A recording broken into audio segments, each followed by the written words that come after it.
Hey, welcome to Fanzone Live. Got Hello. so a lot of y'all. I mean, all y'all know me if you're following most of the channels where he's on. Most all I'm assuming would know Zach. Zach's been around quite a bit of spring ball podcasts and networks. But with us, we got Christian Wise with us. Christian, how you been? I'm good. No complaints. Happy week one is out the way and done. So us AFL old timers know you. You've been around for a while, but there's a lot of folks on here that don't. So you want to give us a quick rundown where you are, where you came from, how you know any of this stuff that we're talking about tonight. Okay. So Christian Wise, everybody calls me C Wise. Iron Man, played both sides of the ball, kick returner. Started out in the Deuce AF2, South Georgia Wildcats, all the way up to Albany Firebirds, Pittsburgh Power, Spokane Shock, Cleveland, Battle Wings. Let's keep it going. Played a long time in the league. And if you ever seen 50-yard dash or the stuff that me and Ben have done in the past, given the history on the game, and Cleveland Gladiators also when we went to the Arena Bowl for that year. Man, with you in Kansas City, Scott, Slasher, man, you and your family, it's been a long time. So I love the fans. The wall always wins, and blood, sweat, and tears have definitely been given to this game, and definitely through the community, and just always just happy to be out here and supporting with what you guys have always been doing. And also, of course, we can't forget China with Jaws and everybody with that too, breaking grounds and making history with that. Just showing what this league can do, giving people a platform and an opportunity like myself. So I'm grateful to have people like you and you guys to give me this platform to talk to you guys. It's great to have you on, seriously, and talk about. I love talking with players that past and present, especially, and again, extensive career. Of course, you yourself have had in many a different season, and in many a different place. It's great. I'm glad to have you on, and I guess in any case too, it's always nice to get the player or former player and those that are still involved perspective. Scott, we can only give so much as the fan side. We don't get everything per se, but basically well rounds this episode very well, and we're glad to have you on. Thank you. And you've seen a little bit of everything in your career. You've seen the good, the bad, and the ugly. Oh yeah, franchises you've been and the era that you played. I mean, the strike season. Kansas City was always Kansas City. That's something. Tasty, yeah. The lockouts, the strike seasons, all that stuff. Yeah, some great, absolutely great franchises and some not so great franchises. So you kind of seen a little bit of everything when it comes to this. You are absolutely right. I've seen the good, and I've seen the bad, and I've seen the ugly. I mean, I've seen guys get literally traded for washer and dryers, or whirlpools in the Deuce. So it can get very ugly at a point in time back then when we were only getting $200 a game and $99 with an inactive check. It gets real interesting, but for the love of the game, you know what I mean? Like you of course, and we'll get into that with everything that's been going on week one, but just you really have to give and take, and know that this isn't the end all be all, but where we're at with the Arena Football League, there's only one way but up. There's only one way but up. I mean, honestly, my opinion, I love how the start of how everything came out, because I remember back when I was coming in and then even signing another contract as a veteran, where it's like, man, we don't have any exposure. Hell, this year we're in the middle of Times Square. Yeah. Never seen that before. Last time I saw the league in Times Square was 2009, Albany Firebirds.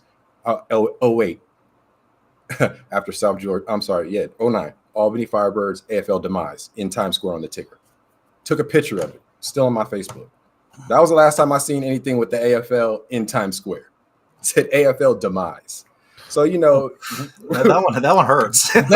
Right, exactly. Yeah. So seeing that we have teams and even the steps, I at least got to give some type of credit where credit is due. And it's like I said, Rome wasn't built overnight. It needs a lot of adjustments, but it's stuff we could talk about. Also, we could also go tip for tat with stuff. I can tell you stories of what happened when I was playing compared to how stuff would happen now. You know, we talk That's kind of what we're looking Pittsburgh. for tonight, I think. Yeah, we can talk So, Orlando, you know. Pittsburgh with guys signing contracts in the middle of the first quarter. You know, suiting up. Remember that Shoot. on network TV, guys on the sideline signing contracts, suiting up, and going in the Yeah. first and second quarter. That's brutal. This Not sport, being man. right. But hey, Right. you know that. But Yeah. that's the AFL. I mean, That's the those AFL. things never happened before now. Never Come happened on, before now. That's what I keep hearing. Guys had to figure out how to get home. Olive Garden games, right? Olive Getting Garden cut game. before you know that has happened. You know what? Unfortunately, Olive Garden game, yeah.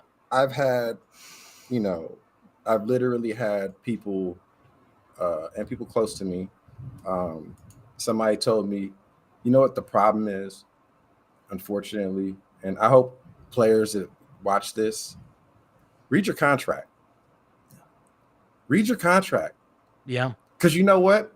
I did 11 years and I barely read the fine print until I had somebody, like I said, who was close to me. And she was like, are you reading this? Are you actually reading what's in these contracts? Know what you need to do. Know what you can't do. Know that if something goes wrong, you cannot speak and talk about your job. Now, if you have a discrepancy, like I was also told, write a letter. You want to get something across to somebody, write a letter. That's going. You write it to the highest as you possibly can. You know what I mean? And then if it goes another route, yes. But when you're trying to, and I hate that we're in this time of social media and reaching for attention and clout chasing and victimizing and stuff like that. Yeah, things go on. For an example, a lot of stuff has happened in this league and outside the league where stuff has happened behind closed doors, where it's like, that's actually really messed up. But in the interim, you really have no say and no power because of you're contractually obligated, or you're pigeonholed because you're gonna lose your job. So it's like that's rough. I've literally got cut the last game of my last game of my 2010 season with the Bossier Shreveport Battle Wings. John Norris calls me into the office. I don't care. I'm gonna say names. Norris calls me to the office and literally lets me go 5 minutes before kickoff. Tells me to clean out my stuff. Gotta go.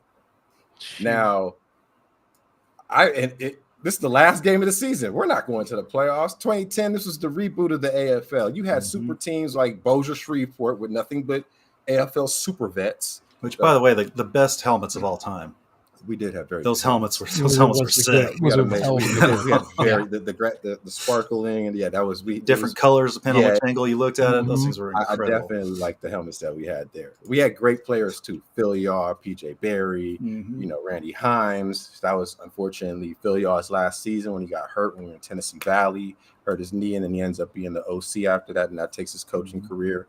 I actually had to step in at quarterback for a play, and then we put Randy in, because Randy was actually a quarterback at Grambling. Was that Hibbert that year? Himes, Randy Himes. Okay. Yeah, Randy Himes.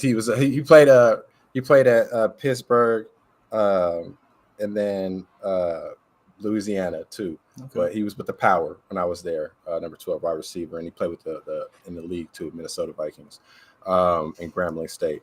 So, that goes down the end of the game. Started the game. I didn't even go to the game because I ended up having to go home, pack my stuff. I don't have a bag. I'm like trying to figure it out. I'm thinking I got like 2 weeks before we got to move out and then figure out to make do. No, you got to go. I get my bag. We had the equipment manager. I say, okay, can I at least take my stuff, clean it out, because I have literally nothing. I caught a ride with my roommate. I wouldn't expect him to go home. Not yet. Like maybe after the game, after we go to the place and eat with the fans. Yeah. Call it a night and you're done. Right. No. Get my stuff, take it. He says I steal stuff, calls the cops, this, that, and the third. Right. But we have somebody who's a volunteer coach, which is why it's so beautiful with the AFL, and we had volunteers that were in the community. He was actually a part of the police force. So he was like, he knew. He heard it dispatch. He didn't even coach that game. It was last game. It was like, no, don't even worry about it. Told me what I needed to do. I just, got my stuff, moved out, and that was it. and that's just, and I moved on. Did I have a bad taste in my mouth saying, I'll never play in the AFL again? I'll never deal with these type of people again. This is just trash. No, I took my ass home. I took myself home. And we're all adults here. I took myself home. I don't know if kids are watching. Sorry, y'all. I took myself home, trained, got ready for the next year, ended up signing for Kansas City Command. That was the expansion for 2011, and then ended up being there for almost 2 years, for Pittsburgh. So it was just having to persevere. The season wasn't amazing. Dallas was trash. And you had a super team with Dallas Desperados. You had a super team with Bossier Shreveport, all super AFL vets, and all had like one win. Yeah. So what's that tell you? So Orlando and Albany, I hope y'all are on y'all P's and Q's also this season, because you never know what can happen in arena football. And there were some good performances this weekend. Man. For sure, there were some good performances this weekend.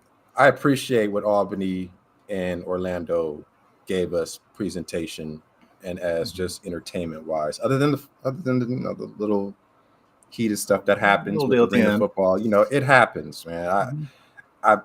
Hey, we've seen crazier stuff in arena football. We've seen players literally take their helmets off and skip it across the field and hit women in the face.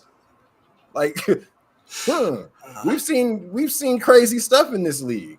So, saying. And that's kind of the stuff that kind of cracks me up about, people. A lot of the complaints that have come up lately. It's like, oh, this nothing like the old days. This is nothing like the old days. This is exactly like the old days. This is mild. This is a little bit more mild than the old days. You have Louisiana leaving Lake Charles and going to Lafayette, which is a bigger market, right? A little bit bigger market, give or take.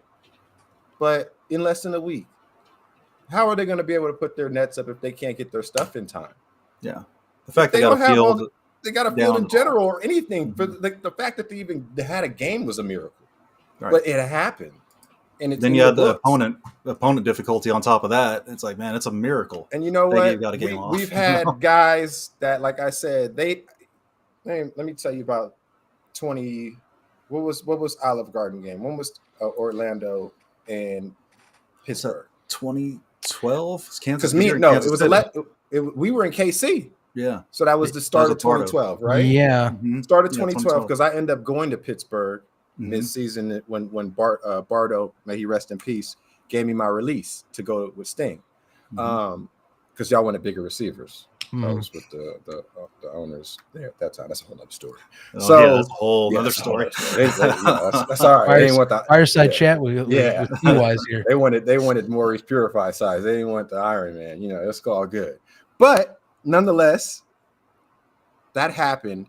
They had this is what happened the week prior to the Pittsburgh Orlando game. Pittsburgh Orlando.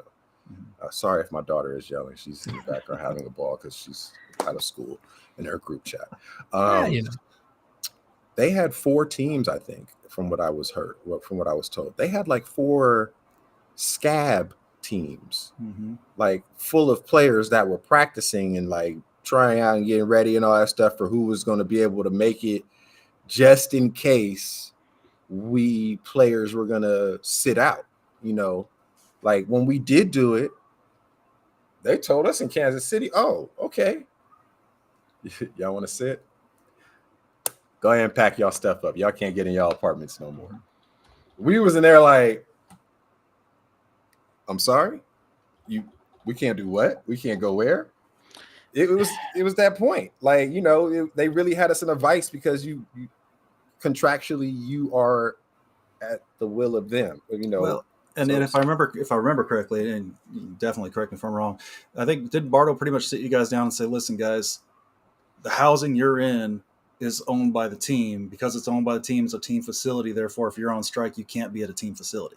It wasn't like, screw you guys, you're out. Exactly. It's a team facility and you're on strike. That is just and he gave it to us in the most simplest terminology. Had a little small team meeting in the room, in the other room that we ate at, and we talked about it. And that's what he broke it down. And it was like, well, okay, what can we do? That's the truth. They're paying for our housing. They're paying for the food. Mind you, we're in a really nice spot. Those And apartments were top. I can honestly tell you 95% of the guys were like, yeah, we're not messing this up. So sorry, we just came from the Deuce where we're in like, guys are in other type of hotels, Roach motels. Hell, Albany had us in a Roach motel off the freeway, off the highway up in New York. So coming from that to crossings at Berry Roads, we was like, oh, hold on, this is how A1 looks. Okay. We're not messing. I'm just around the corner from there now. I moved up. Are you? So yeah, that was, and it's not just also saying, you should just, give in and lay down. It was never that, because we didn't do that either. Mm-hmm. We sat Cleveland and Pittsburgh. Guys sat those games. They, we sat out NFL Network games. We took sacrifices, and you have to do it the proper way if you're going to do it. Mm-hmm. And even the fans, as much as these new fans can complain and talk about how bad the league is and how this, that, and the third, please tell me the start of how the NAL started. Mm-hmm. And please tell me how the IFL started. Or the please CIF. Tell me, or the CIF, the CIFL, how any of those leagues started in the beginning. You tell me how many people knew outside of their jurisdiction, outside of their region, of what a team actually being there. Hell, you got IFL, and this is no shot to them. The Las Vegas team, they still struggle bringing in fans, and they got the whole Dollar Loan Center in Henderson, a beautiful new arena and venue that I've been to many of times, but they don't market well. And that's not just the ownership group; that's the league in a whole too, as a whole. Mm-hmm. And that was what the issue. They didn't market the product. They didn't look at us like, hey, this is what we needed to push. We need to push these players. We need to push the team. We need to push the social media marketing. We need to get it to a younger demographic. It was a lot older then. Like, that's not how this league is looking at now. And it's you have smaller markets, which is cool. But you think that the league isn't going to expand the next year? How many did we expand after 2010? Oh yeah, we got rid of a whole bunch of the AFT markets and went. I mean, Bossier moved to New Orleans. So, yeah, right. We got rid every team that was in the small AF2 market minus Spokane. Mm-hmm. Minus they Spokane. Marketed, but listen, Spokane was the most wildest atmosphere that you can ever go to and play in arena football. The one of the most amazing fan bases and community that you can have for an arena football fan base. Mm-hmm. So even like, you had teams that were in the Deuce that left and they moved to a bigger market. Yep. It happened. And that was with minor marketing. That was just the AF 2.0. Mm-hmm. That's what we left from. They said, yeah, okay, we're not going to give y'all $100 anymore. Y'all are going to make $200 anymore. Y'all are going to make $400. Enjoy. And sadly, that'd still be one of the highest paid leagues currently. And then they said, you know what? Guess what? We're going to try to change the guard a little bit. We're going to give you 3 marketing players, and we're going to pay them a band. We're going to give them $1,000. Everybody else can still stay base. And granted, you had your teams that were going to take care of their players because they didn't like that, because they felt they had better players that should have gotten more. You had teams like San Jose, Arizona, Jacksonville, Orlando. You had teams, even I think Dallas, but that like more or less took care of their product. Mm-hmm. You might not have heard about it, but were any of them guys complaining? I don't think I've ever heard a player from San Jose ever complain. No. I think I know players from San Jose still there in San Jose. No, the boys heard they've ran it well. They did it right. And we're not even talking about Philadelphia that had 10 ownership groups, took care of their guys, had amazing, all around the board. There's been franchises that have done it and saw it from the first year and said, oh, you know what? We see the potential. Because 2010 was Philly there? No, I don't think they were. No, They didn't. They didn't initially come straight back that I'm aware of. They Right. Teams That was didn't such come back That was so initially. long ago now. Right. That was 14 years ago. Right. Exactly. And you know what? The turnaround of those leagues were like that. Mm-hmm. This league is literally marketed way better than it's done before. We didn't even have youth clubs then for the flag with kids. You know, flag's an Olympic sport now. You know, you have it's a whole different genre, it's a whole different means of being able to push this league. You know, instead of sitting there thumb thugging and putting so much negativity into your comment box, you should probably do more of actually giving the league some exposure for your area, for your teams, highlights, things of that nature, and putting more positive into the league so it can grow.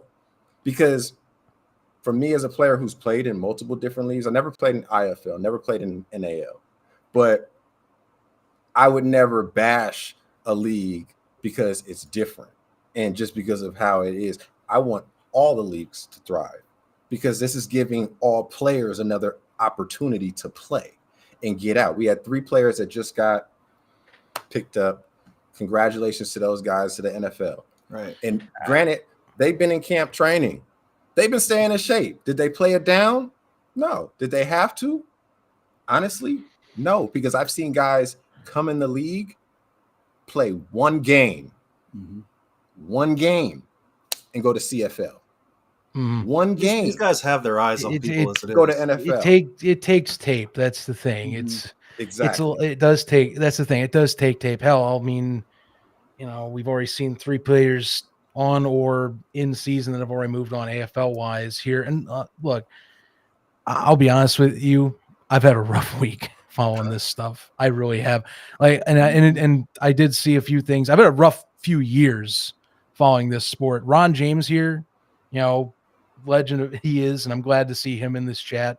He brings up one of my biggest problems, not just with this, but I covered the NAL extensively, and I will be honest with you, the people that run at the time and even now that run the National Arena League don't understand that you can't just throw crap at a wall and expect it to stick. Ron's point about standardization is so damn true, and no one understands that. Owners seem to just completely disregard that you kind of have to lead in to get this done right. I am glad that point was brought up. I have been so frustrated following this sport since 2019 because it continues to be, well, as long as we get to play, it's like, you don't understand.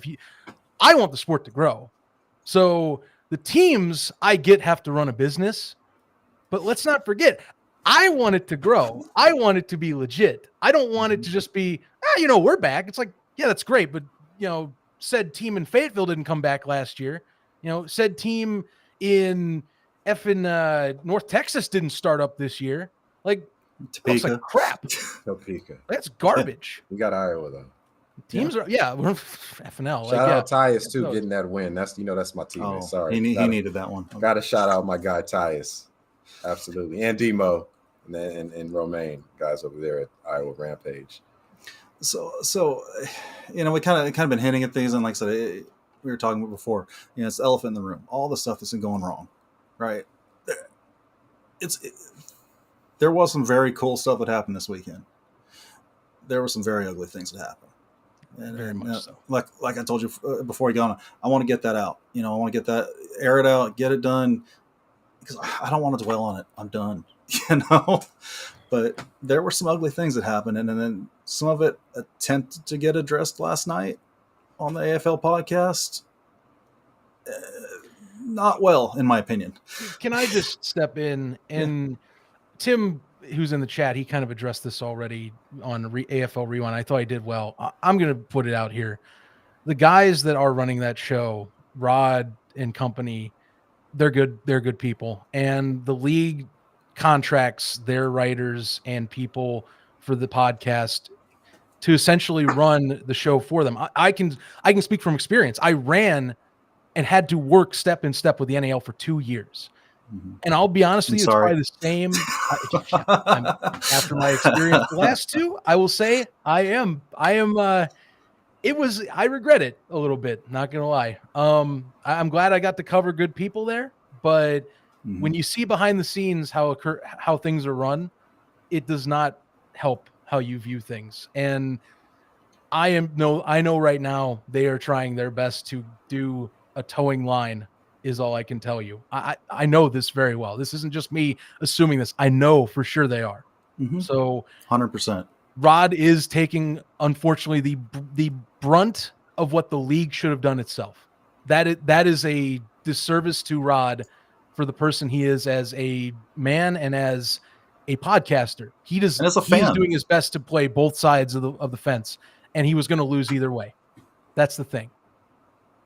That is the sad thing.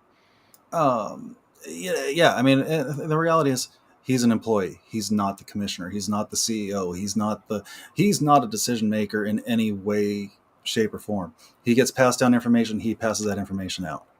And unfortunately, he hasn't put into a situation where he's become the face of the league because no one's stepped up. No one's made a public statement. No one has come out. Like I said, the Oregon Black Bears owners attempted to last night. He didn't help his case any. I'm just going to put it out there. And no hate on the organization, no hate on him. It wasn't done well. I was very, very frustrated because ultimately, from what I gathered, he didn't get it. It was all about aesthetics, this, aesthetics, that. Honestly, I don't give a damn how it looks. Is it safe? Is it fair? And that was not a safe setup in Oregon. And that's just what it comes down to.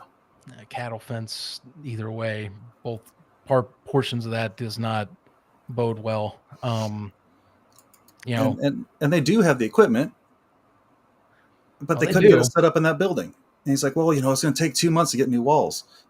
How long have you known you're going to play in this building? You've had 2 months to get new walls. Now it's too late. But when you realize this problem was going on, you could have gotten it fixed.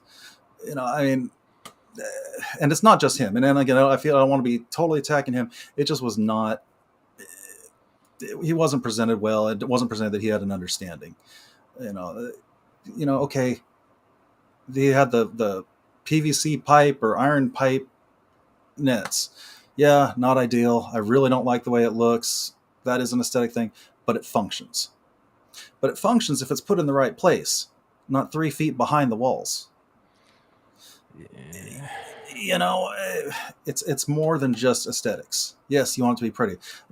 As a fan of the Iowa Rampage, I'm going to tell you right now, that field is ugly. It's super high quality. I actually can get my fingers up in the turf there. It's a good quality, but it doesn't look good. And I'll tell you too, the pads there are not going to look good when they play their first home game. But it's safe and it's functional and it's a standard for the most part. That does help a lot. And I don't have to worry about a player's legs sliding through 2 aluminum bars because the padding gave way. Yeah, Christian, I imagine you'd see. I mean, obviously, a little bit better standard with the AFL back at the time, but I mean, players talk. I know this. You know this. Like I that's the thing that kills me is like, we do have pads, you got helmets and all that, but like it just takes one thing dumb to happen. That's what freaks me out about stuff like that is the thing. Safety has to be first, period. Yeah, that's first and foremost in anything.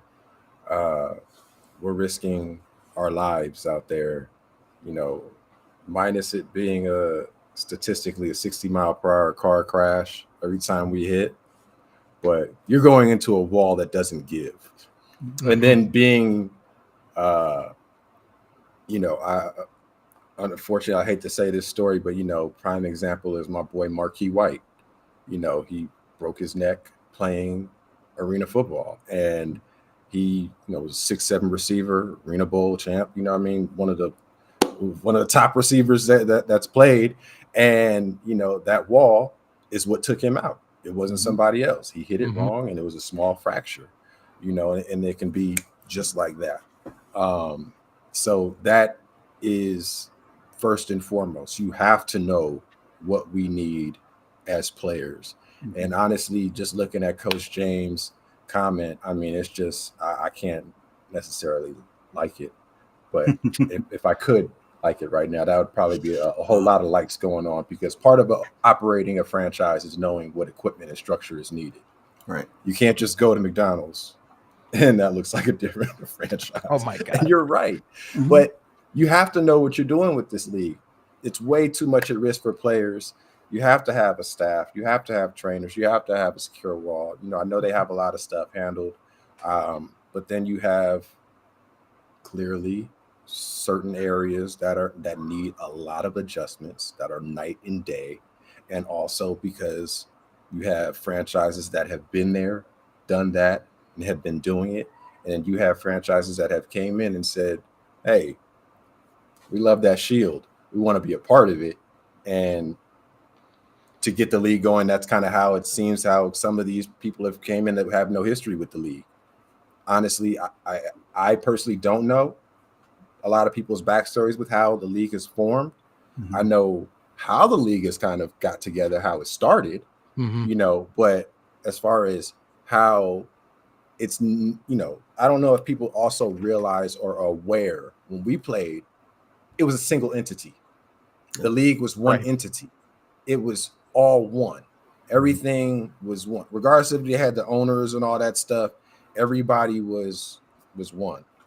This is kind of more of a, operating on different sectors type stuff. And then everybody's kind of, I guess, maybe talking and conversing through channels. I don't think it, there's one set modeled rule book on what piece A, piece B. It's kind of like getting the instructions from IKEA. Well, and I think you've got, and they're also vastly different from AFL 2.0 to 3.0 here. Very big. 2.0 was coming in with a year off. Right. All the infrastructure was there. Everything was already in place. You brought in AF2 teams that played the year before. So this is starting from scratch. Literally, and people don't understand that. Yeah, they don't understand. This is literally starting from scratch. It's like, I'm amazed. I'm completely in awe, like from the business side of it, just how, seeing how the league has come back multiple times and what it did do and what it did not do. This is probably the most attention that the league has got coming back in the existence of it coming back, negative or not. I see the social where they're at, for another grumble moment there. And the social exposure, this is what gets me frustrated with stuff that I've seen this week with, like, we talk not NFL Network added or anything like that.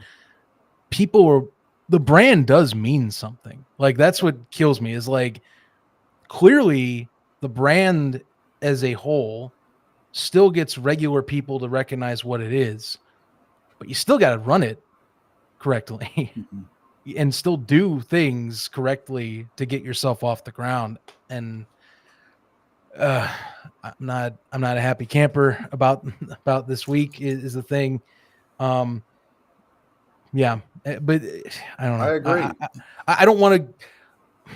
I have a lot to say that I am trying to process right now, and I don't want to be just that guy all show. Right. But I am being honest. And we are going to get on to the more positive stuff as this on, but so we can't just not address this, because like the Philadelphia thing is unacceptable, and it highlights a week of complete incompetency by the front office in many ways that I have seen plenty of comments on already, but I have to add in, it is the front office that is the main problem. It is not. It is the majority of these teams, I have said since the beginning, are doing a lot of this stuff right. It is anything the front office has touched that they have just decided to either neglect or fumble the bag on in many ways that bug the living hell out of me, is all I can tell you. And Philadelphia is the perfect encapsulation of that, along with the NFL deal, but especially Philadelphia. I don't care if the owners bailed out. you have to be more decisive with players' lives on what the hell you're going to do with that. You can't just sit around and supposedly let players chill at a motel and not provide resources for weeks and then let it come to a head like this. You are messing with people's lives. That is completely unacceptable. If you get in and you take ownership of something, you have to realize you are messing with actual lives of people. There is no, oh, it's just numbers. No. It's beyond numbers once you start owning is the thing. That is what a lot of owners, even in every level, don't get. And I cannot believe we accept standards of this nature. Like the AIF today, for example, has a story out about Cedar Rapids that disgusted me with the living conditions players are living in right now in a trailer park home. And that's okay. Like some people are like, oh, well, the AIF's a great league. It's like, no, we many of us that are experts knew this was not good going in for that. And it's unacceptable at any level to see stuff like that, or Philadelphia's whole situation where you have players fighting for their stuff and a commissioner supposedly quoted as saying, if they have to keep it, that's okay. That's not okay. That's not okay. None of that is okay at all. They have to go home. There's people that were still down there. I don't know if they are anymore, but it's not okay. Take ownership. If you had to fold the team, I would have rather you folded the team after the owners bailed out than seeing what the hell that was down there. That at least allows the players to go home a little more in a controlled manner. Mm-hmm. Not this. I hate when stuff like this happens. I despise when stuff like this happens. It is terrible all the way through. It's people's lives. That's how this take that a step further too, Zach. And I haven't seen anyone talk about this, and I don't like calling out people individually, but in this case, I want to bring up this situation because out of the coaches I know, we got Coach James in chat. Christian, you've played for a number of different coaches. I was very disappointed their coach up and left. And when all the players are in that kind of conditions, that he's gone. Barto would not have done that. Coach James would not have done that. All the good coaches out there would not have. They would have stayed around and hung out and made sure the players were taken care of. Yeah, they would have absolutely made sure their guys got home, or at least had means or a way to get home. And to find out he up and left town as soon as all that stuff went public. Yeah, that does not rub me the right way. No, you're 100% absolutely right, but also it's a difference. You with this league. I kind of wish people would have, and I know it's kind of sound crazy. They're going to have more of an open mind. This isn't the old AFL. Unfortunately, you don't have guys, like myself or amazing coaches and human beings like Coach James, who has been around the league, and has so much years and knowledge of coaching that are going to be involved with this because, this isn't the AFL of old. They're trying to bring us back in, but you also have people who weren't involved with the community and the circle that we all have within the AFL community, because the AFL community is a circle and they are, pretty tight knit within each other. Regardless of what league it is, on a message board, you're going to know who's who within fans. If you're a fan, you're going to know kind of who's who. If that player has been in your area, has played for your team, or if you actually die hard and followed, or if you've communed with players, had them in your homes, holidays, barbecues, things like that actually have shown the camaraderie and the love that the AFL has that the NFL doesn't, and that they don't do when it's, joining the players and the fans together, the all fun league, as Tim mentions it all the time. It's arena football family. Exactly. It's arena football family. Hell, the story between how 50-yard dash even started, Ben was a fan and a kid. He might have been like 13, 14, going to Firebird games with his family, was a diehard Dragons fan, diehard arena football fan, even when Garcia was playing. As soon as I signed with Philly, I didn't know necessarily what I was going to do. I just knew we had China coming. You know what I mean?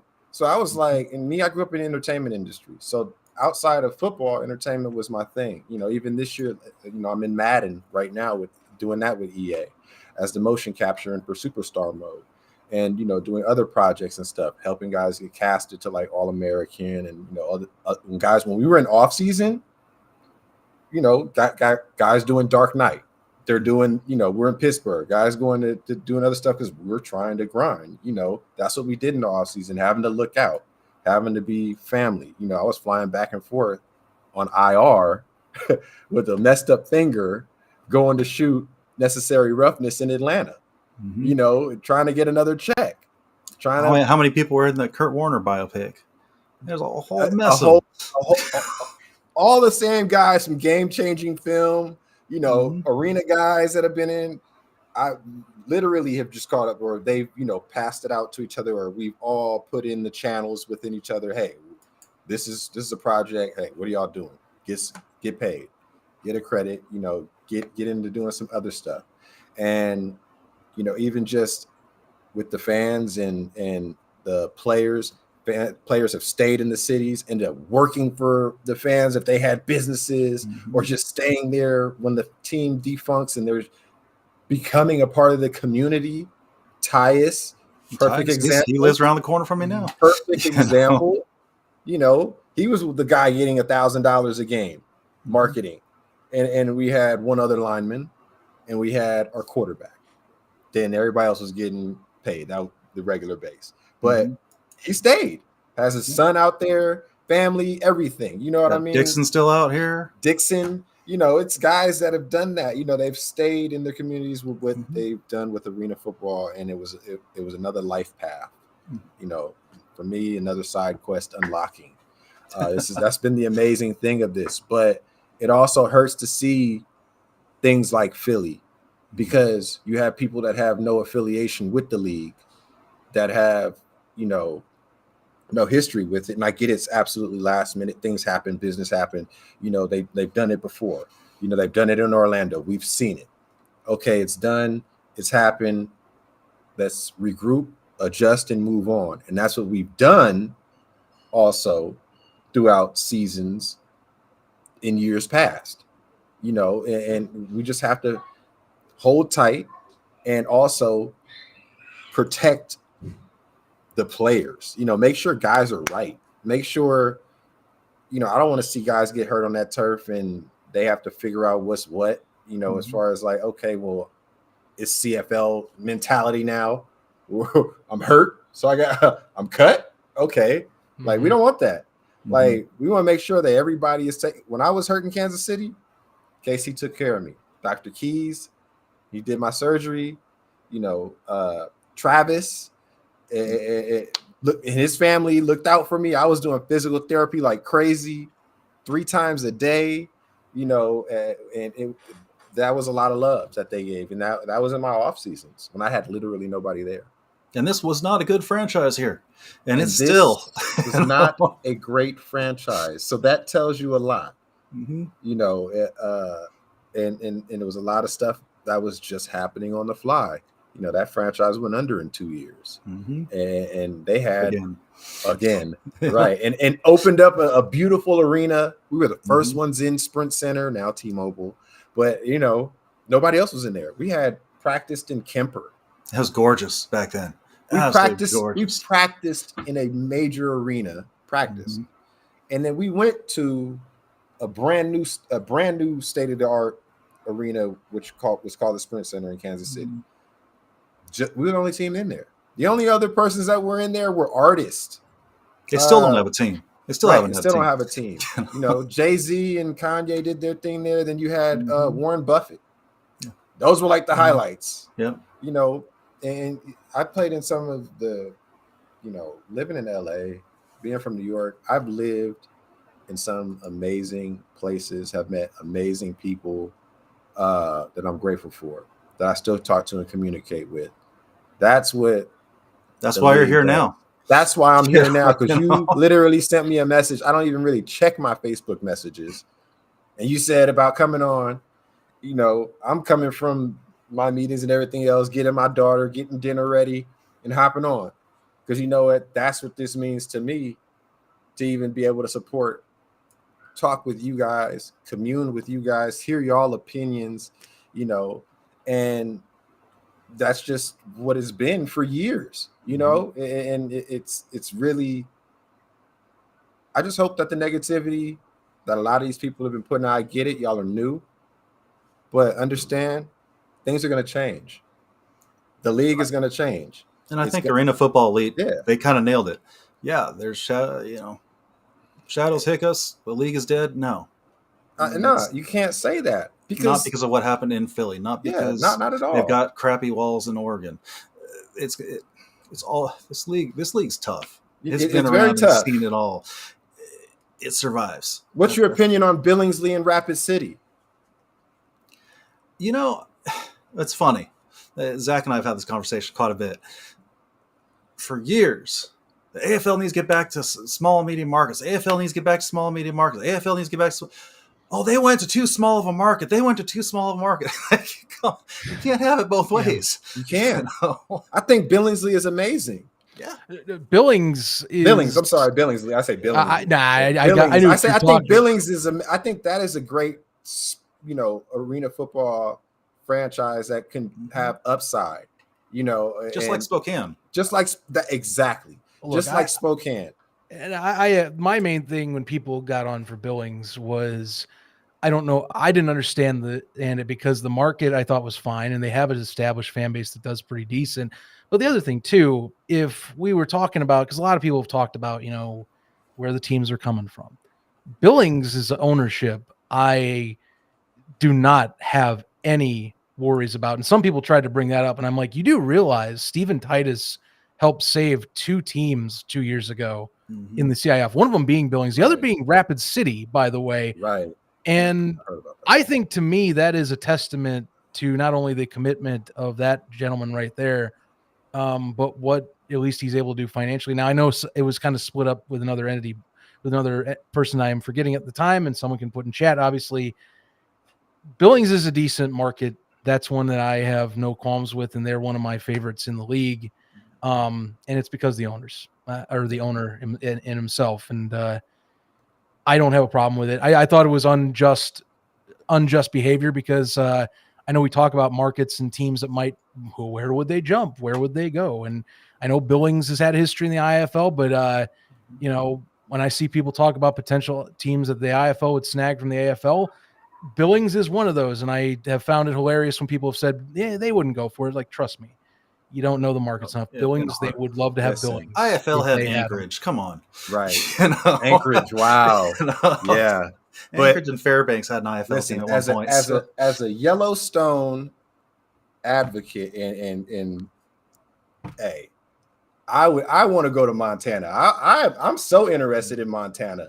Like, I honestly think that that's a market that has a lot of upside. Also, being that you have, Cedric Bonner, Cedric Walker, like you have nothing but AFL legends on a staff there that can maneuver and show you the structure of how an arena football franchise should be, have a base and how it should be ran.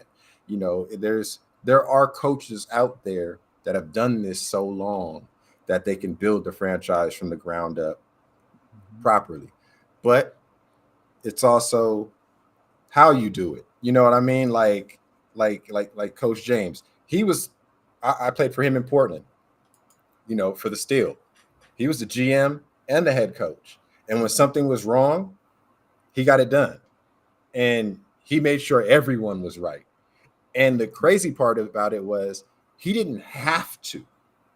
And he came out of his pocket a lot for the league himself. So, fans will absolutely forget that, or not really know that was going on because he was saving a franchise. So, so players can be able to play. So fans could be able to have a franchise on the West that would be able to, go against the LA Kiss and playing against, the Spokane Shock. And being able to have not have the continuity of the league jeopardized. You know, you had people like that who will do it on their own and put it on their own backs. You know, I had Coach Stingley, you know, mentoring me and bringing me into the league since South Georgia in 08, all the way up to China and even a whole nother league that, you know, after the fact, because when I played in 16 in China, I'm in, you know, we in these 5-star hotels and, you know, they paying us well. And, you know, it's 2,500 a game and, you know, it's different, you know what I mean? And hey, I'm talking to Sergio Gilliam, like in my room, dog, like, hey man, I don't know if we gonna have jobs when we get back to the States. Because the way this is looking, if we hitting the ceiling right here or getting up there like that with China, are we really going back to $800 to $600 to peanuts? I don't know. You know, and that was a lot of veteran guys that made that decision to, all right, I'm gonna go ahead and I'm gonna wait and see. And then the league came back and they had what, 4 teams, 6 teams, something like that. Mm-hmm. And then guys were like, okay, I don't even have anywhere to go. Yeah. There's no one on the West Coast. Everything's on the East Coast between 4 ownership groups now. And everybody keeping who they wanted to keep because it was their guys that have a job. You know what I mean? Of course, that's nothing wrong with that. You know, you want to bring in your guy and, you know, get them paid and help them out. Absolutely. But it was slim chances of guys that were like super vets that were really good, could make an impact of them even getting on the squad because of a lot of political stuff going on. So it was rough. You know, it's been there. We've been a lot lower. And I'm not saying be happy, you know. No, it's not good. It's not okay. This is not okay. No. This is not all right. This is not how the league is. You know, from what we saw in Louisiana, it's not the display of it. You know, and I'm gonna go ahead and take the time to let that vet know that the one that DB blitzed. Yeah. Hold on, brother, on that one. Brother, man, listen, you a vet. Don't ever do that again. Because every last veteran and every last person that's played arena football cringed. Let's keep the game how it should be and play it correctly. Well, you know what? That's one thing on him. He was coming from a. I hope that wasn't. He's played before. I found out exactly who he is. Oh man, I know the name and everything, but I'm gonna go ahead and just So like I said, if they watching, your teammate watching right now, go ahead and let him know that I'm talking about him. Don't do it again. Let's make sure your players and your teammates are safe out here, you guys. Where were the officials on that though? That's the one. The officials said they missed it. How do you miss that? You don't. Like that's that. You know, there's a lot of things wrong this weekend. There were a lot of things that were not okay. That's the one that really sent me over the top. You're right. That's why I had to say something. It you know, the icks, like whatever they call it, like it was just like, come on, we better than this. Yeah, and we will get better. Well, you know you said something about people stepping up and taking and fixing things on their own. That's one thing. You know, the broadcasts weren't perfect. There were some really good ones. There were some not so good ones. But they had 2 days to set that up. Yeah, these owners were not prepared to do that. The fact that they got anything is phenomenal, and we are fortunate as hell to have had the broadcast we had, even if they were crap. We're fortunate as hell to have had those. I mean, I was just grateful that we could see Billings. I need a wider view though next time, so I can actually see the whole field, so I can see the secondary and the touchdown. That's just I sent y'all a DM in the IG.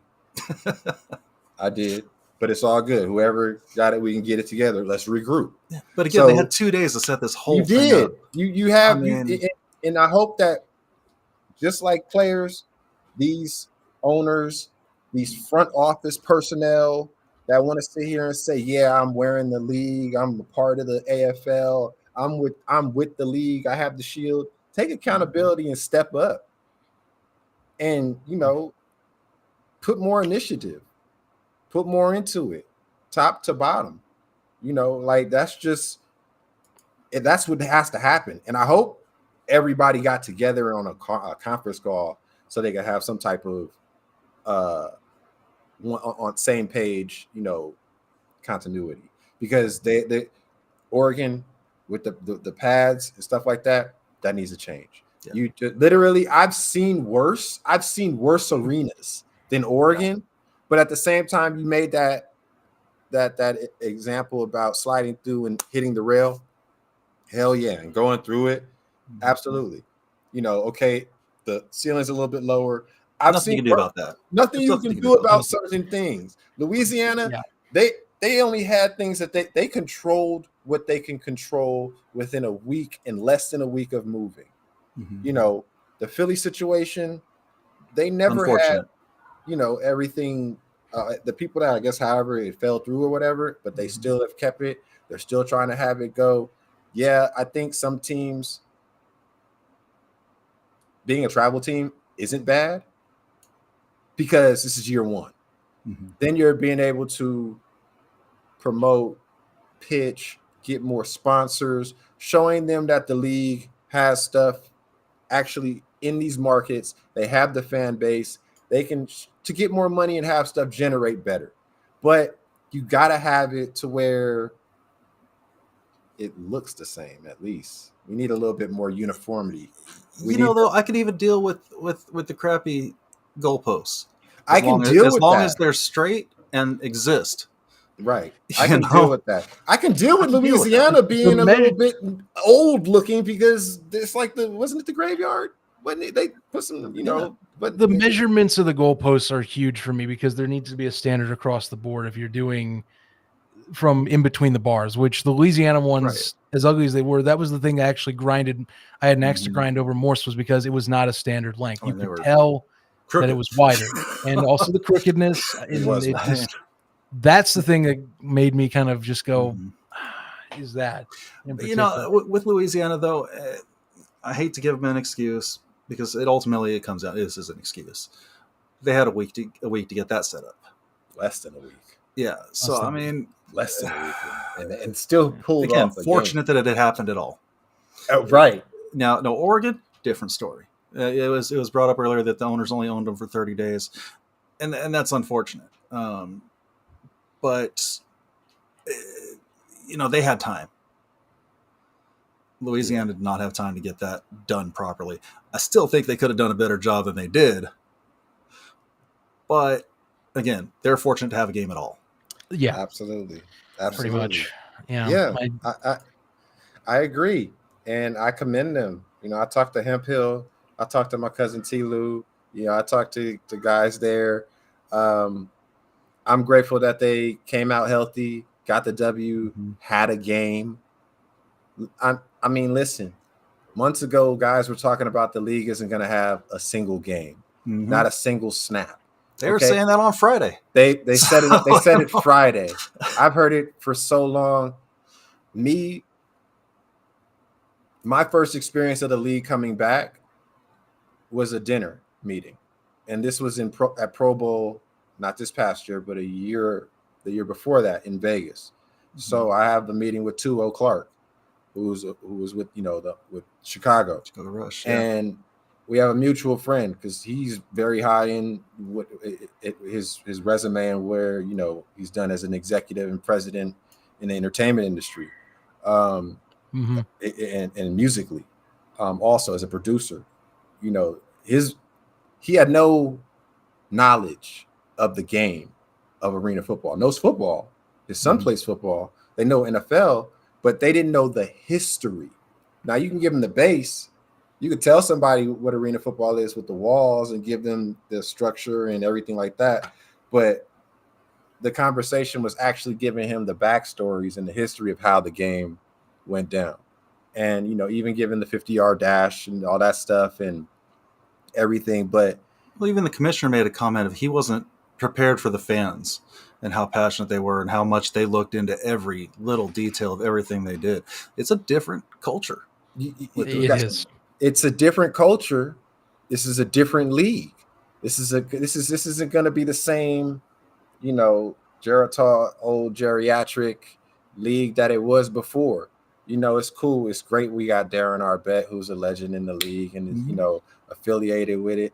You got the other owners and the people who brought it back with the rights and everything like that. But I think people are failing to forget the last 2 times it didn't work. Mhm. It didn't work. And it started yeah. out choppy. Hell, it was a time where, guys didn't get paid. You know what I mean? Like where guys had We're still crossing our fingers on that one right now. well, I'm just saying as far as Yeah. like but I mean like UFL style, like not Mhm. seeing their checks for weeks, for like a week or two, then having to be resolved. Like it happened in the Deuce. Mhm. It happened in the reboots. It's things happen. There's going to be bumps, and sometimes those bumps are going to be big. It's exactly. And I think with them bringing these teams back, you have, of course, like Philly. Me personally, I think that, and this was my opinion in the beginning, I think the league honestly could have did well of just doing it, coming back like how we did in China. We literally did like an and one mixtape style. We had how many teams? 7, 8 different teams. 8 different teams.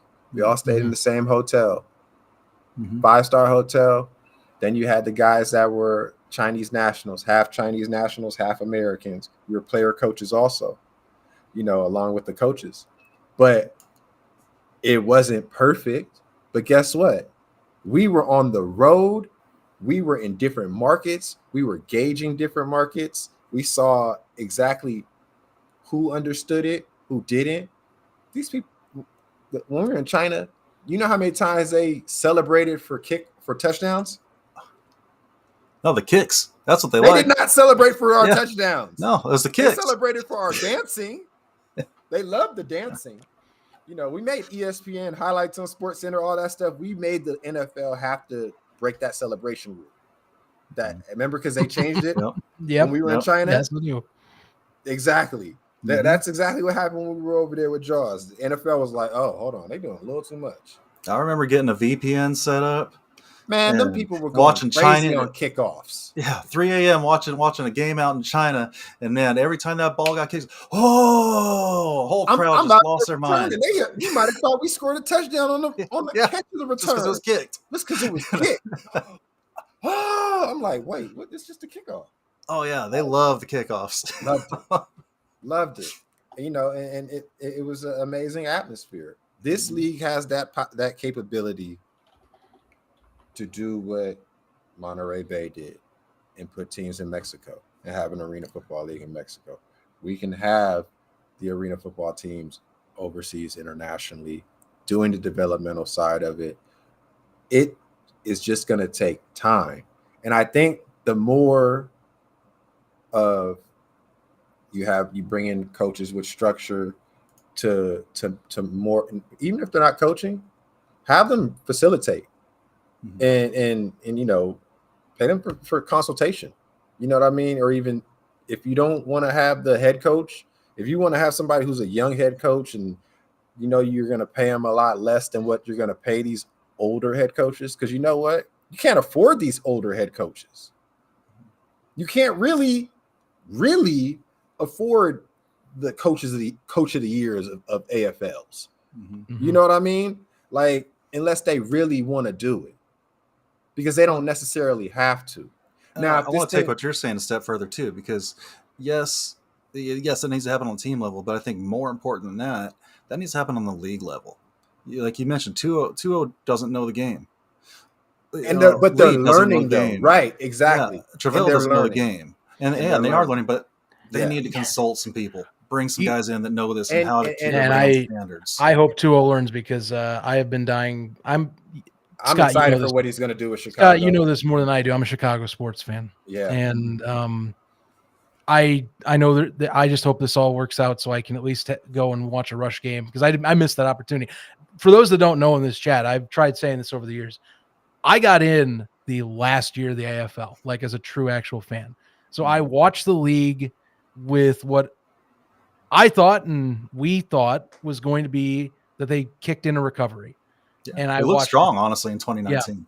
Yeah. And COVID or not, I thought they were going to rebound, and it died on Thanksgiving Day. And that stuck with me. That's why when I talk with people, I hold and I want that standard, because I saw that standard. I got a glimpse of that. I got to go to a game in Columbus and see 9,200 people at an arena, a nationwide arena. That's the feeling I know can come back. It's in other places, but it's not, the standard's not there like it was in 2019. That's why I get a little pissed off with stuff like this, and I want stuff to get back to that. And we're still a far long way from that. Is all I can tell you. And hell, I know Arena Football League talking about Arizona. I live out in Phoenix area right now. I am trying to figure out and connect with the folks that are Matthew Mason and company that are trying to do the Bandits, because they're supposed to be doing something this week in terms of press conference, and I'm waiting to see what the hell happens with that. We're so distracted with all the stuff currently that we can't even talk about, what might have now happened or something like that is all I'm saying. But that's what I want to keep moving. There's a lot that's holding me back from and worrying me for keeping moving forward. There's a lot, just a lot. But that's honestly a good transit. There's nothing to be said that hasn't already been said. I think the big thing is we all know it's unacceptable. We all know there's some bad things going on. But man, there's some good things going on too. There's some amazing, it's some really amazing things, and they haven't even said. People have no idea. It's a lot of really good things that are going to be coming and going on with the league, and that's just like, well, but even just this week. This week itself that we just had week 1, we had highlights on SportsCenter. The AFL is back. We had an instant classic with the Firebirds and the Preds. The games that I've seen, it's kind of like how it started, where you had half the guys that knew, half the guys that didn't, and they're trying to learn it. It's just like teams that will take full of rookies because they don't want they don't want a team with vets. They want to say, oh yeah, I can develop the next bunch of AFL future legends and pay them whatever, instead of having a vet who's going to be a little bit more possibly of an issue because he's going to want more money or whatever the case or whatever. You'll see the night and day difference. But this league now, I feel you're not going to see the night and day difference. Unless you're dealing with teams like Oregon, and then you're dealing with teams like Philly, and then you're going to deal with teams like Georgia, where they don't know the concept of arena football, scheming, how to necessarily strategically Kansas and Salina strategically play the game. Right. Southwest Kansas and Salina also. But then you have teams like, Billings, Iowa. You got, of course, the regular suspects like Orlando and Albany. West Texas with Siegfried. And I haven't even started on Siegfried in West Texas, because Siegfried was my head coach also when I was in Pittsburgh, 2012. And Stingley was the D coordinator. I left from Bardo gave me my release in Kansas City and went to Pittsburgh. Siegfried actually got fired. Got fired that year in 2012. Sting took over as the head coach. Siegfried ended up starting, if anybody knows, the NAL. Yeah. Which is ironic how stuff is full circle now with him now back in the AFL, the NAL where it's at and how everything is going. And it's like you have people who know and have the knowledge of how this is built, how the structure, how the things, what needs to be in place. He literally went with, was it Bocce or Bucci? Bucci, yeah, in Jacksonville. And they gave fans what? The NAL. They had they had the playbook. Had to go buy a ring. They had to go, but that's what I'm saying though. Guess what? They went and did it. They had structure in it. They knew the playbook. They knew, what they knew how to do it right. They knew how to do it correctly. So when you have teams like that, people like that, like Ron James, like the Stingleys, like the Siegfrieds, like the Cedric Bonners, Cedric Walkers, that's those, coach, even Orlando, with EJ, Bobby Scipio. We ain't gonna get on Sip. I thought Sip was gonna suit up. I thought he was gonna give me the Aaron. I thought he was gonna give me the Aaron Garcia. treatment, but and suit up one more time. I'm still waiting for TT Tolliver to show up. But no, it's just you got people that have given so much to this league, put the league on their backs, have made sacrifices. It's people that have helped one another, helped each other grow. That's what this league has been about. So if any fan, player, new person to the Arena Football League, please come in this thing with an open mind, come in with some patience, and come in at least being supportive, and know that this is not the NFL. These are people putting this together for their dreams to grow. Even you literally will have fans that will look at AFL players as if they're Super Bowl champions, winning an Arena Bowl or winning for their city or breaking a record or, even just talking and having that one-on-one conversation. You never know what you can do. You never know what that will do to somebody. That's what this league does. Who knows how many lives have even been saved with this league, from players' mental health, from fans' mental health. Because a fan is going to look at a player and be like, hey, that guy was a first-round draft pick.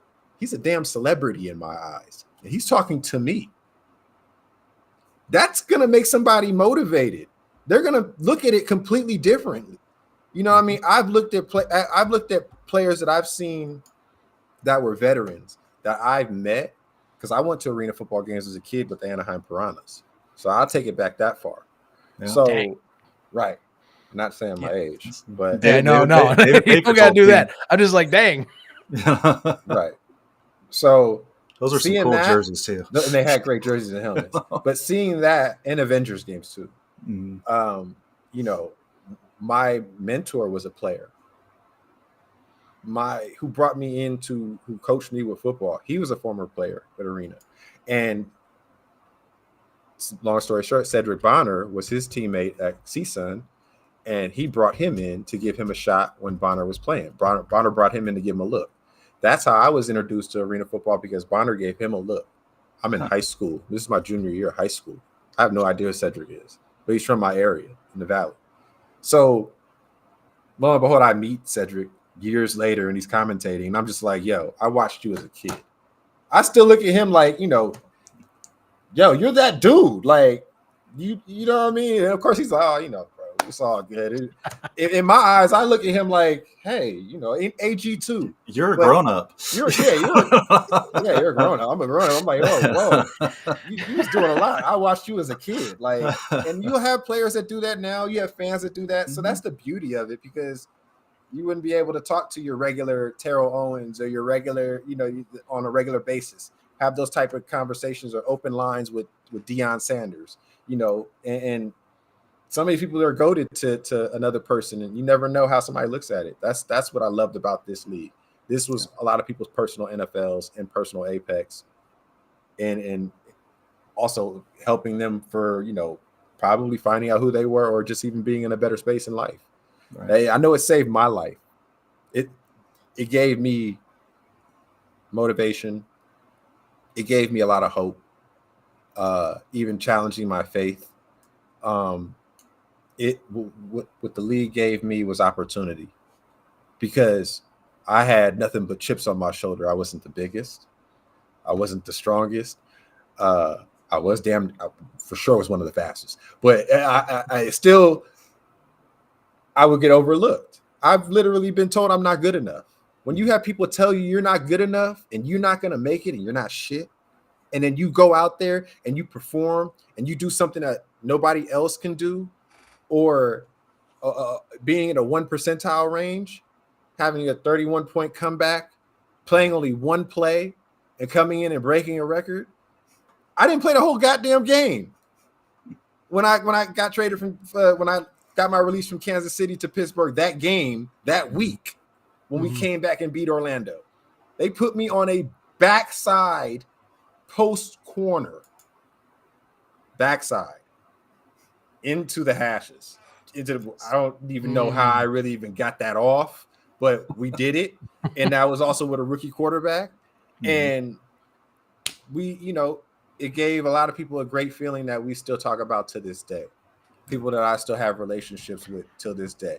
That stuff hearing like that, it's one of the main reasons I do like this level of the sport a ton. Not only like the UFL side, I've supported the USFL, the XFL, and all that, and covered that on my own here. And even with arenas, how I got into even doing anything like this, Scott knows very well. But when it's done right and you're able to give more opportunities, there are players and folks that, they want to keep going and having a chance to at least go somewhere. Christian, you're talking about the love of the game. That's, I do talk a lot of times. It is mostly about that, but I mean, I support and want it to be built where you do it right. And we get more avenues for players that are getting a spotlight that maybe they did get kind of just overlooked. Maybe they did get told, hey, you weren't worth it, when in reality you were. Hell, one thing that's always infuriated me is once a kid leaves college, they're just complete trash. They never were good in the first place. And that stuff I want to see gotten rid of, because when leagues are done right and they open up opportunities done right, it shows like, hey, professional athletes are good professional athletes. It's about the percentile and how you're able to show off your talents sometimes, or sometimes it is just about what happens between interactions and things like that. And so you get another shot, you get another opportunity, you get the more of the tape, and you finally go up, and then you try and basically show up and show out and prove somebody wrong. Yeah, and that was my whole life. And that's what it's about. And again, doing it, the league part, doing it right so that the player can go and do it right themselves too, is working in hand is the thing. Absolutely. And I like that both sides work that way. I like that this league too gives the atypical player, somebody a little too short, little too this, little too that. I think like Trufant played for Kansas City Brigade back in the day. The guy was 5'0", but hit like a sack of bricks. I mean, just leveled guys foot taller than him. The guy that never would have got looked at in the NFL just strictly because of his height. And sure enough, he got a look at the NFL after playing in the AFL. Sure did. Yeah. And his brothers were nice too. All that whole family, brothers, the whole Trufant family. So and shout out Jerry Curse also in the chat. That one rose my eyebrows, by the way. Glad to have you in, Jerry. Yeah, no, for real. Because listen, I got to meet him, and when we were playing, not very many players got to unless you were Arizona, Philly, or just you were at the bowl every year, the championship winning. Then you were being able to have a conversation. But I've had a few conversations with him and at Arena Bowls. And for me, it was like, wow, this is the signature with the football. And it was great. You obviously as a player, back then you'd be like, oh, okay, it's a commissioner, or, you're just going to look at it like, all right, whatever. It's an authority figure. But meeting him, it was definitely amazing, and it was an honor, and he was a really, really great guy. And just knowing the history and his backstory with the league, and his long history with the league, and just the people that have been. Well, we all know Jim Foster, but exactly more than just Jim. When they put this all together, exactly. So for me though, it was like, knowing the history and actually studying and knowing where you're at your job. A lot of guys just come, sign a contract, play, and that's it. They don't know the backstory. They don't know, like you said, Jim Foster. They don't know, from how it was when the NFLPU was involved with the league, and even just how great the league was with when you had the Bon Jovis, and you had a lot of stuff going on NBC. You had a lot of primetime games. I was watching those. You had 3 video games. Yeah. There's absolutely no reason that we can't have a mobile video game right now on your phone. And if we have the rights, I'd be happy to get walls right now. So let's take a step at a time. Hey, I'm just saying, no. Of course. But I'm saying long before we should have had that. We should have had that when I was playing. Game development's getting easier. I mean, things like this, like exactly. You know, like this kind of things live like chat this. Us talking, we didn't have that 10 years ago. Where we can do that. You had to go through a production studio, and you know, Scott, I was like the mayor out there when it was as far as like media, having billboards, on the state, on the news, talking. You know, when we were doing commercials, anything pretty like much that. You and OJ on every right. You know? I'm talking about before OJ in 11 when I first came out. Yeah. You know, it was Brett Smith. Yep. And you had Chavez. Like OJ wasn't there until was it 12? OJ came 12 because that was Sammy Parker came 12. So them guys came the year after. Remember, because we had Hosack. Oh yeah. Well, he was an MFing dog. That team was way too good for the amount. Hey, we had a team. Don't get me started. Hold on, I'm sorry.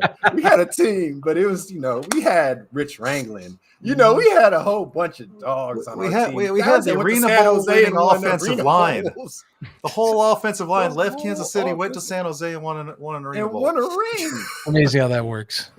Amazing how that works. And Kenny Fontenette was on that team too. That tells you how the Arena Football League can be. Like, it doesn't matter. God. And I'm grateful for it. And I hope that it needs to get better. Yeah, it has to be better. It has to be on one accord. It's a must. And whatever needs to be done, if everybody needs to be on the same Zoom, if they need to go through a checklist, what we do have, what we don't have, what we need. What does this arena have here in Minnesota that Louisiana doesn't have? What doesn't Minnesota have, that they need, that Albany has? These owners and these front office people, they need to get a Discord or a group chat or, something, but they need to talk. It needs to be some communication. And you know what? I'm okay that the league hasn't come out and said and hasn't put as much into a statement yet without giving the full detail and just of what is going on, because honestly, the league was under the impression they were going to be on NFL Network. But do people know that?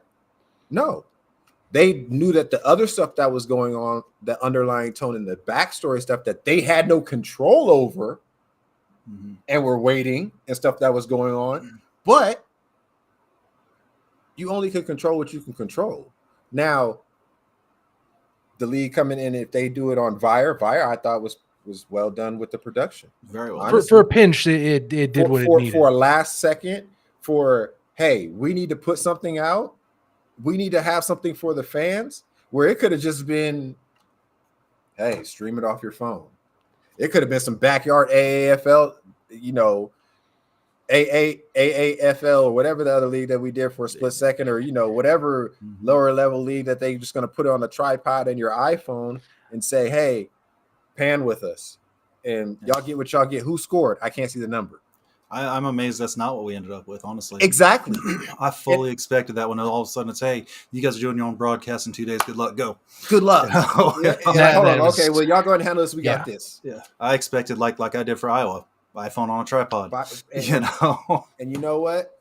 We got it might not have been the top quality, but we at least got the product.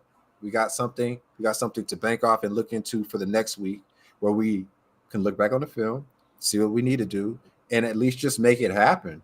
The adjustments need to be made. I loved what Coach James said about the Houston Thunder Bears. I actually had no idea that the Houston Thunder Bears was an all-traveling team. And I think that there should be maybe an all-traveling team, if not two, where they can go and gouge other cities and check out potential other cities to see how their fan base would be, because that's what An did. That's what we did with China. Because when we went to China, we were going from Beijing to Shanghai, and I played for Shanghai, You know how many nights I stayed in Shanghai? One night. Yeah, probably 5 nights. Oh, 5 nights. Wow. We were there for months. Longer than I thought. We were there for a long time. Remember, we were there for like 4 months in China. Mhm. So moved everywhere. Yeah, we were going from every week. It was a new city. Mm-hmm. So exactly. Look every week it was a new city, and we were still getting shown out there. Fans were waking up at reckless hours of the night to watch us, support us. Exactly. And it happened, and it can happen. So it's like, they can, for the people that we need to, of course, protect the players, but it's that there's no question about that. The players are the product. We need to have them protected, have them safe, make sure they're good. We need trainers. They got to have that. You have to have that. You have to have that. About that. Have to have trainers. Have to have insurance. You have to have. To have that. All basics have to be covered. It's a must. That breaks my heart. Knowing guys are even at risk like that. Because they're already at risk. We're at risk every day. We strap up the helmets. Every day we put our pads on. Every day we at practice. You never know what's going to happen. So it has to happen as far as player safety. And yes, I'm pretty sure it's going to be rectified. It's going to be adjustments. It's going to be stuff made because it has to be. There's no question. If not, we are the ones that keep pressure on them. That's the thing. Exactly. The way it gets unexcused is if you have people raise your standard back up is the deal. Because the only way the standard gets lowered, which, by the way, I did actually see one of the a team from one of the lower level leagues say the gates were okay, and that blew my mind away. That is a thing that some people are saying. Well, let me, and credit. It's because the law. I don't know. You go ahead. I thought that was, to me. My opinion is when you're bringing in, this goes back to what I said before. You don't have everyone that has come from the Shield. They have not come from the AFL logo. They are not used to the AFL.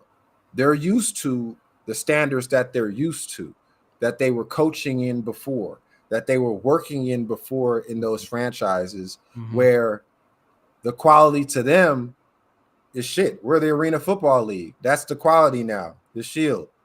We're here. It's not, let's make it's not business as usual for those teams. It's not business as usual. When you got teams like, it was beautiful, Nashville. Yeah, I saw Nashville and I said, I would go play for Nashville right now. That's a cool facility. So Nashville, if y'all need an Iron Man, y'all can call me. So it's like, I saw that and was like, wow, look how they're engaging with their fans. Look how they have this stuff put together. They have their stuff structured. Yeah, everything didn't go perfect, but guess what? It's in the works, and they're giving you a great product from what it can be and what the potential of where it can go. Then you have, I'm looking at Minnesota. I like what Minnesota has been doing so far, and I like what they have Coach Fogg over there, and it's Coach Ricky, and it's like they have veterans. They have the history a little bit of it, so they're trying to bring it and actually have some structure. Respect to that. Now, when you got Oregon, then they change up ownerships.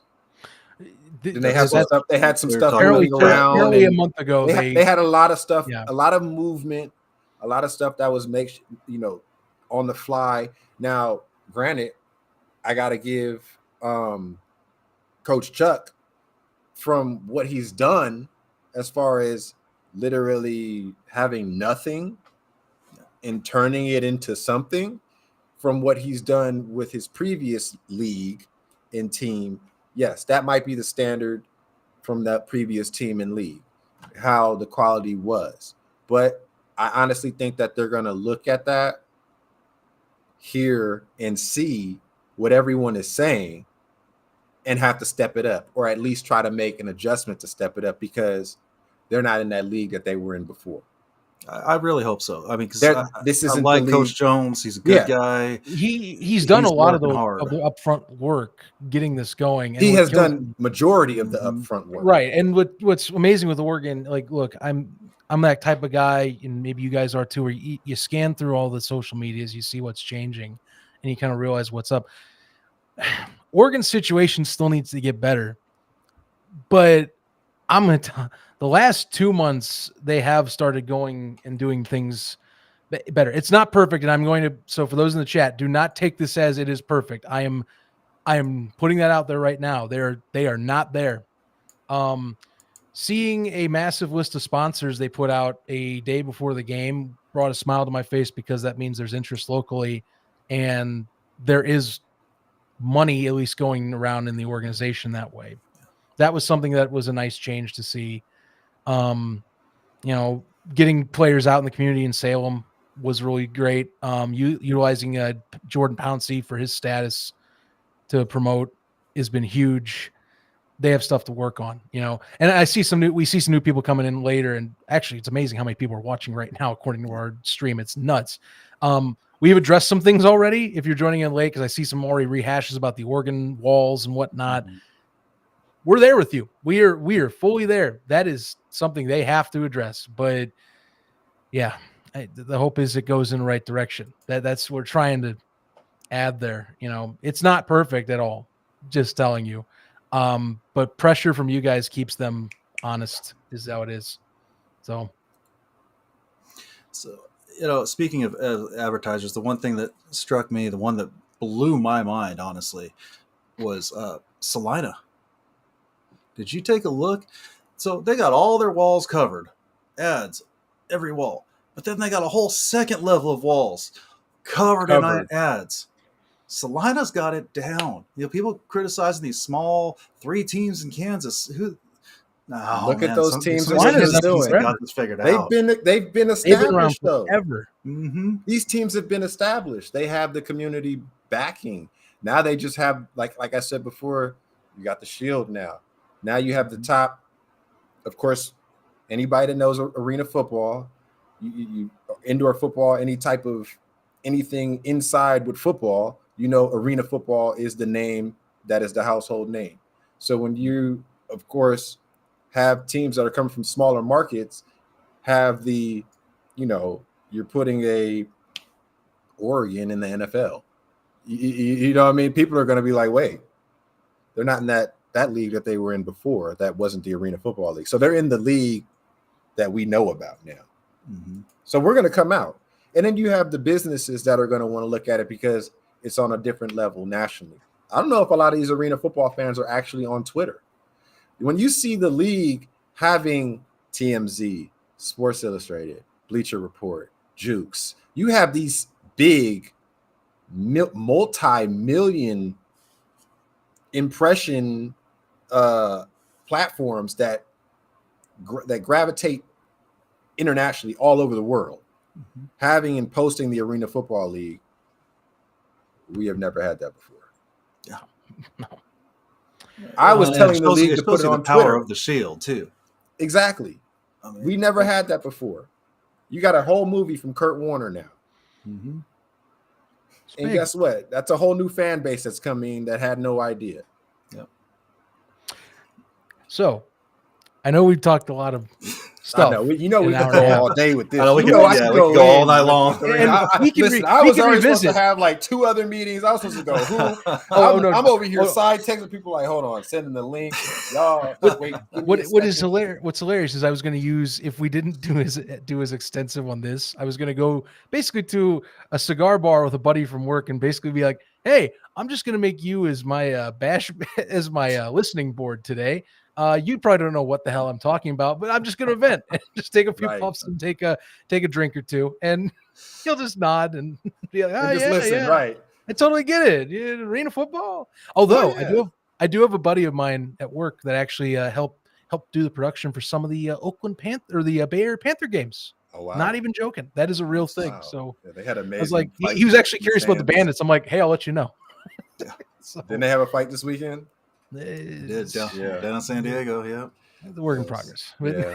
It wasn't the players though. I talked to my thing I was going to say with this to tie in was like just thoughts on some of the games in general, because we've look, like Albany or Orlando, we talked to presentation a ton. Yeah. The comeback wild, no bars none is just wild to me. But I think someone pointed out this best to me on one of the forums I'm on, is that the two differences in the teams and how they scored and how quickly it was. Orlando was big chunk plays, get it downfield and score quick. Albany all night, methodical drives, just dink and dunk, the type of defensive effort from Orlando's side where you're just pulling your hair because like third down every damn time and we can't get a freaking stop. And sure enough, it came to bite him in the ass by the end. And they're right there. We've had some debate on the overtime rules and if they were executed right or not. But Orlando had it in their clutches, one fumble away from possibly just walking out of there with a win and the skin of their teeth. That's the thing, not even fumble, just a touch of a ball. You're right, just kick, a slight touch of a ball from this kick. So I mean, it was man. Ooh, I saw it. I was like, oh no, he touched it. Nope. Don't run that back. But like he said about methodical, that's the one thing that's going to separate a championship team this year between any of these teams in this league. It's going to be who has the best strategy, who's going to be able to give the old school arena football, come out all hitches, come out hitches and sails, come out, give you if you can't stop this, we're just going to go ahead and run it on you the whole entire time till you stop it. Because if you can't, what are you going to do? At the end of the day, you will literally have that difference. And then you have, if you have a receiver who's a big playmaker, I like that kid who was at, golly, was he Billings? Or who was the 6'5" Jack that had a pick? Iowa, yes. Yeah, also had I think 3 touchdowns in that game. 3 touchdowns. Oh, yeah. Hey, if I had an Iron Man of the week. And just a pick, I'm giving it to that guy right there. He got Iron Man of the week in my book. I don't know who he is, but is Tanner up there with them? Who's up there with them? That's actually somebody Tanner did bring into Iowa. Did he? Yes. Did a damn good job with that one. That boy's a beast. He was on with me at the Rampage Coaches Show on Sunday. Okay. Yeah, he got my Iron Man of the Week honors. That's he keeps playing like that. That's Iron Man of the Year. That's Iron Man of the Year. He keeps playing like that. If we had things ironed out social media wise, I would have wanted to see that by now, because that's absolutely excellent performance. Player of the week we needed. Yeah, we need special teams player of the week. We need touchdown of the week. We need Iron Man of the week. We need all those awards and all those accolades back weekly. And hey, when you have people that are learning as they go, and you have people who weren't there before, and then they're coming into learning what was there before, adjustments are going to be made. I'm pretty sure that the CEO, this commissioner, and this front office league staff are open to all suggestions, all positive suggestions, all type of any ideas. I'm pretty sure that if people had a think box and they had that of putting more positive suggestions of how stuff can be done instead of spewing negativity or talking at people or just being volatile, then you're going to get more, what's the term, you get more flies with honey than you do with vinegar, right? Yeah. And that's kind of how it is. And never stop pushing the bill and pushing the issue for player safety. Never stop saying that. No. Never stop saying that. But if you know that it's something that is coming back, a new franchise, or things that can be done and changed, and that they just haven't got there particularly that 1 week, or situations that have happened, you got to give somebody some type of, at least, we in week 1. Y'all been talking 2 years about how the league wasn't even going to get a kickoff. Now we're on Sports Center. So talk to me nice, please. You talk about highlights. You know what highlight stuck out to me that I love the most, and what's the reason I love arena style the most? It was Jake Malinich breaking like a 20-yard run against Orlando this week over there in Albany. I love big man runs. I know that there are people that they want to see the RPO and the indoor style. No. People don't understand. You underestimate how fun it is to watch a big linebacker verging on lineman bust through that first level and just freaking destroy a D-back or freaking destroy the safety, because the safety's like, oh, I didn't see this coming. This shouldn't have happened in the first place. Make a business decision. Exactly. You run against somebody like Odie Armstrong. Once you get through that, you're making a business decision when you go against somebody like Odie Armstrong. And then you got somebody like JJ Payne, where that was nasty. And he wasn't even big. He was like 5'8". He was just baseless. And then, he's strong as hell, and you had an elusive. So you had to be careful. This league has had Jacksonville. You had Derrick Ross. Yeah, Derrick Ross. Like Barnstormers. They had Ryan Venna at quarterback who would flatten defensive backs. Man, you had some. I know they like these little running backs like the IFL are doing and all that stuff. But get the big guys. I seen a team do something in a scrimmage that also pissed me off. Let me go ahead and say this too. Oh boy, y'all doing these running back releases up the seam. I see, and then releasing everybody else. That's not it. Like, even the triple option is crazy to me. Like the shotgun, if you had somebody like a Cliff Dukes, God bless, because your quarterback is probably done in 3 steps. He's not even getting out that second. By 3 steps, you've just now looked up at the field and figured out where your receivers are. Cooked. What is an empty back in this? Joe Sykes. They made rules because of these type of defensive and tackles. Right. What are rules? Right. What are rules with that empty? Yeah. You send the running back. It's like, well, excuse me, your Mac's just going to come and kill you. So isn't the point of you being there to eliminate the open blitz in the first place? Like, you got to have that guy. I don't know. Side of his helmet, out the other ear hole. The other thing that struck me as ugly about the games this week. Kicking game, other than West Texas, with him dropping drop kicks for extra points. Man, the kicking games were atrocious this week. No one was hitting the net. And I think there was a deuce in the Albany game. There are actually 2 in Billings. That's the best. Apparently, Billings has things locked down with their guy. So man, and it's great for kick returns. Yeah, because when it's going short, they don't have to turn their back to the guys rushing at them. Yeah, it's all. They just got to go. That's it. You got to hit the nets. You got to be, if you're kicking off in this league, you got to be a 70+ yard kick. I noticed that a lot of the veteran kickers are not in the league. There's a couple, but not many. Peterson, amazing. Ernesto. Mm-hmm. Yeah, there a lot of guys are in other leagues right now, kicking. They've got to work on the kicking game, because that was the weakest part across the board for me. And kicking is that's crucial.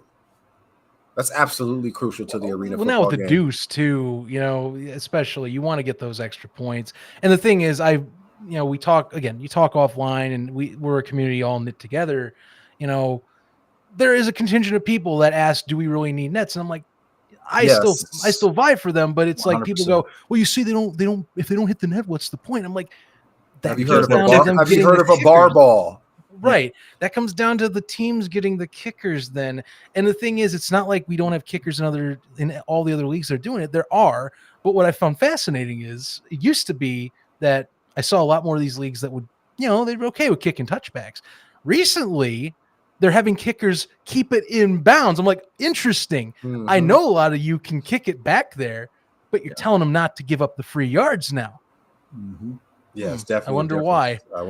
I think we're going to start seeing a strategy where, because of a rule change, we're going to start seeing people intentionally kicking the ball into the ceiling. Right. Because it's a touchback on the 10 now. There's no major penalty for it. And you're not taking that risk of having one of these returners. More and more of that happening as the season goes on. Just intentionally, oh darn, hit the ceiling, start them at the 10. Too bad.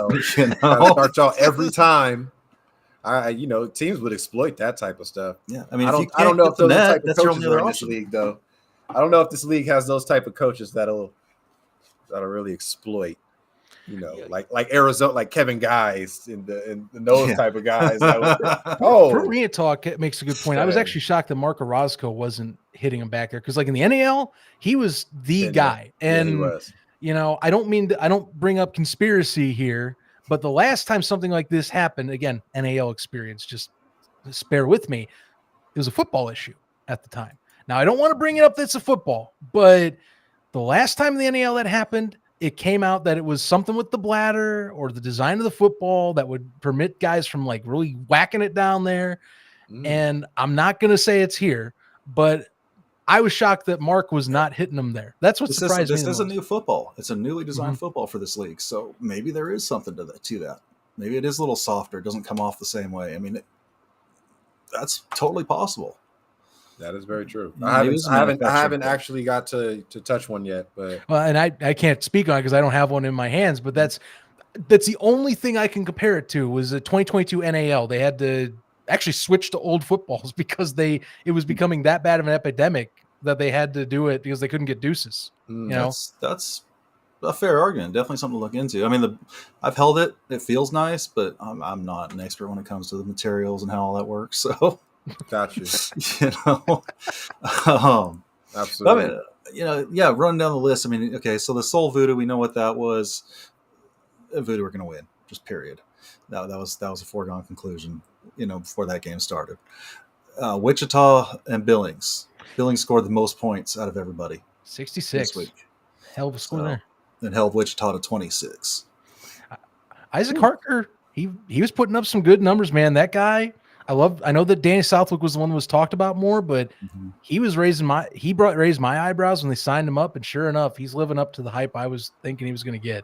Hell of a performance this week. They got a great setup over there. I'm looking to see more and more out of Billings. I mean, right now they're hands down my top pick for the West. I mean, I've had them out the West. Yeah, not even close. I had them to win the West. The staff, the talent on there, it's hard to argue. It's hard to argue with them. Truly hard to argue what they have from top to bottom. It really is. And they have a lot of young players mixed with veterans. So when you have veteran players, then you have legends that are coaches and, giving the knowledge to these younger guys. It's, it's kind of each one teach one. So it's going to be a little bit more easier transition for them players to come in.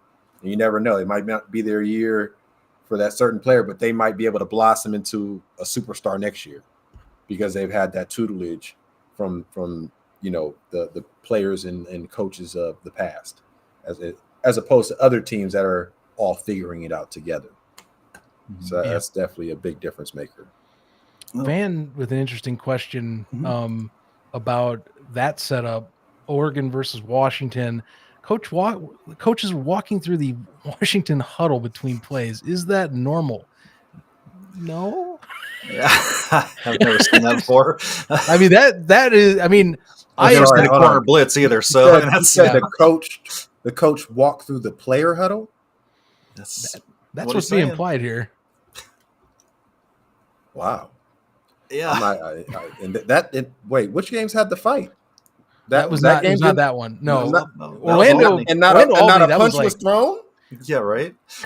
That shocks me. Actually, I'm more shocked that a punch wasn't thrown for that disrespect. That's wild. Somebody tripped. That's crazy. Is not normal. That's not normal at all. Not normal. That is a very good question to ask. That is absolutely not normal. Now, the outside the numbers thing, that's whatever. But outside the numbers, but you're walking through a huddle between plays, like, that's disrespectful. If a player didn't say something, a coach would, a veteran coach would. That's for sure. So I think that, like I said before, when you're getting those two teams, you're not. At what level of football is that okay? It's not at any level. I mean, but I think that, as far as what I was saying before, with you got the veteranship and you got guys that have been on the professional level where a lot of stuff is not tolerated. It's really zero tolerance with stuff. And you'll know that it's zero tolerance with stuff, as opposed to the other level leagues where it's kind of more lackadaisical. It's more going through the motion. You're not going to get that type of killer instinct that you would get from somebody who's, somebody who's doing it from a semi-pro style, who's just like, okay, I love playing. I'm just doing it. I'm having fun. As opposed to, no, this is my livelihood. This is what I do. I live, breathe, and I'm probably going to die doing this. And I'm going to fight you for this. So you're not going to disrespect me, my pride, or my ego. You're walking through my guys, my brothers, my soldiers who I'm with. You're not doing that on my field. Like, Now my 4-year-old TV timeout because somebody getting a punch thrown. Yeah, like, can we? That's happening. Sorry, Like, other side, please. Yeah, like, hey, get him up out of here. Like, my 4-year-old's flag football team. There are kids kind of randomly in other teams' huddles, but they're four. They're For how close that game was too. They asking about Pokemon, right? They worried about that. But that's a whole different thing. So no, that's absolutely unacceptable. No, next caller. Yeah. Well, Caller. No, absolutely not. Get the audio. We're rolling down the list. We covered Orlando and Albany pretty much at length. But one question I want to ask you guys: sudden death overtime. It's just straight first point score wins. You win the coin toss. What do you do? You gotta, if you win the coin toss, you win the coin toss. What do you choose? Just in the past, it's easy. No, I'm saying, look, arena football is designed to score. You gotta take it. Sorry, this isn't the outdoor game. I kick a deuce, I win. Yeah, I mean, right. Well, okay, fair enough. If you kick it, like, you got a kicker who's just automatic. Can do that. But then analytics, Scott.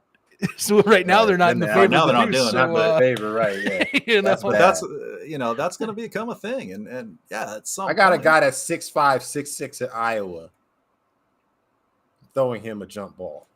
Yeah, I'm taking my shot. Play, and it doesn't matter who you have at the middle.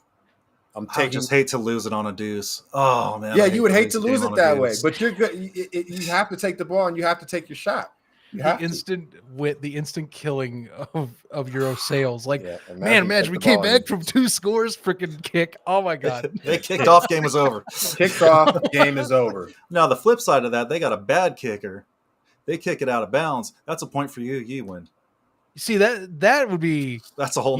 You want to talk about a way to go out if you completely botch it. The way okay. That kid was walking home. Let's throw another. They go for the deuce. It's short. It goes under the crossbar. That's a point for the receiving team. It's over. It's over. If it goes to the sides or under the crossbar, it's a point for the receiving team. And they talked about that on the breakdown about that whole setup, because apparently they had 1 point that they had to give up on a kick, and they verified with the refs. It's the width of the goalpost. It is not the walls. So if you go outside the bounds of that, is how they penalize. And they said, and I'm not joking with this, guys, they said they went back to the arena after the game and they basically mimicked Albany's setup, and they shrunk the goals down by like a few inches on each side. I'm not kidding. You can go to breakdown, and they said this on stream. They're like, you know what? Shave off a few inches. Oh, jeez. So that is the thing that just happened there. Unless they didn't put it as a joking. They came out with that straight up. So it definitely just adds a little strategy, something that you hadn't really thought of before. That all of a sudden now they can kick and win the game. You never touch the ball. It does. I'm not a fan of this overtime. That makes you nervous. That makes you very nervous. So I think it depends on who you're playing. Kickers beware. Kickers beware. Because Billings might have the ace up their sleeve. if the person that has the most known person that has no name in the league is the kicker, and they will be sending you all type of death threats and having you want to walk home. No, he doesn't get a flight back. Make him walk. Oh my god! Come on, this isn't Olive Garden. Come on. What do you mean? What do you mean you shanked it? Right. What do you mean? I think the kickers might be one of the most important positions in this game. The kicker is absolutely more so than it's ever been before. You have to respect your kicker on your team in this league, because that person is going to make or break a lot of stuff in the game, other than defense. And stops being the most important, because if you're a defensive guy, defensive coach, defensive coordinator, you get 3 stops. you should win the game. For real. Yeah. Orlando. But I mean, if not, then you have OT comebacks, you know what I mean, where teams can just do that and methodically walk down on players like number 2. Yeah. So it's tough. It's tough. You never know what you're gonna get at all. Like, you really don't. It's this game, especially it's unforgiving. It's never over until all 4 zeros are on that clock. That's right. In this game, especially. Oh yeah, we got 10 seconds left. Y'all know how much time 10 seconds is in arena football? How many scores you can get in 10 seconds? Plenty. Lord, 10 seconds could last like a long time, but to the end of the game with scoring.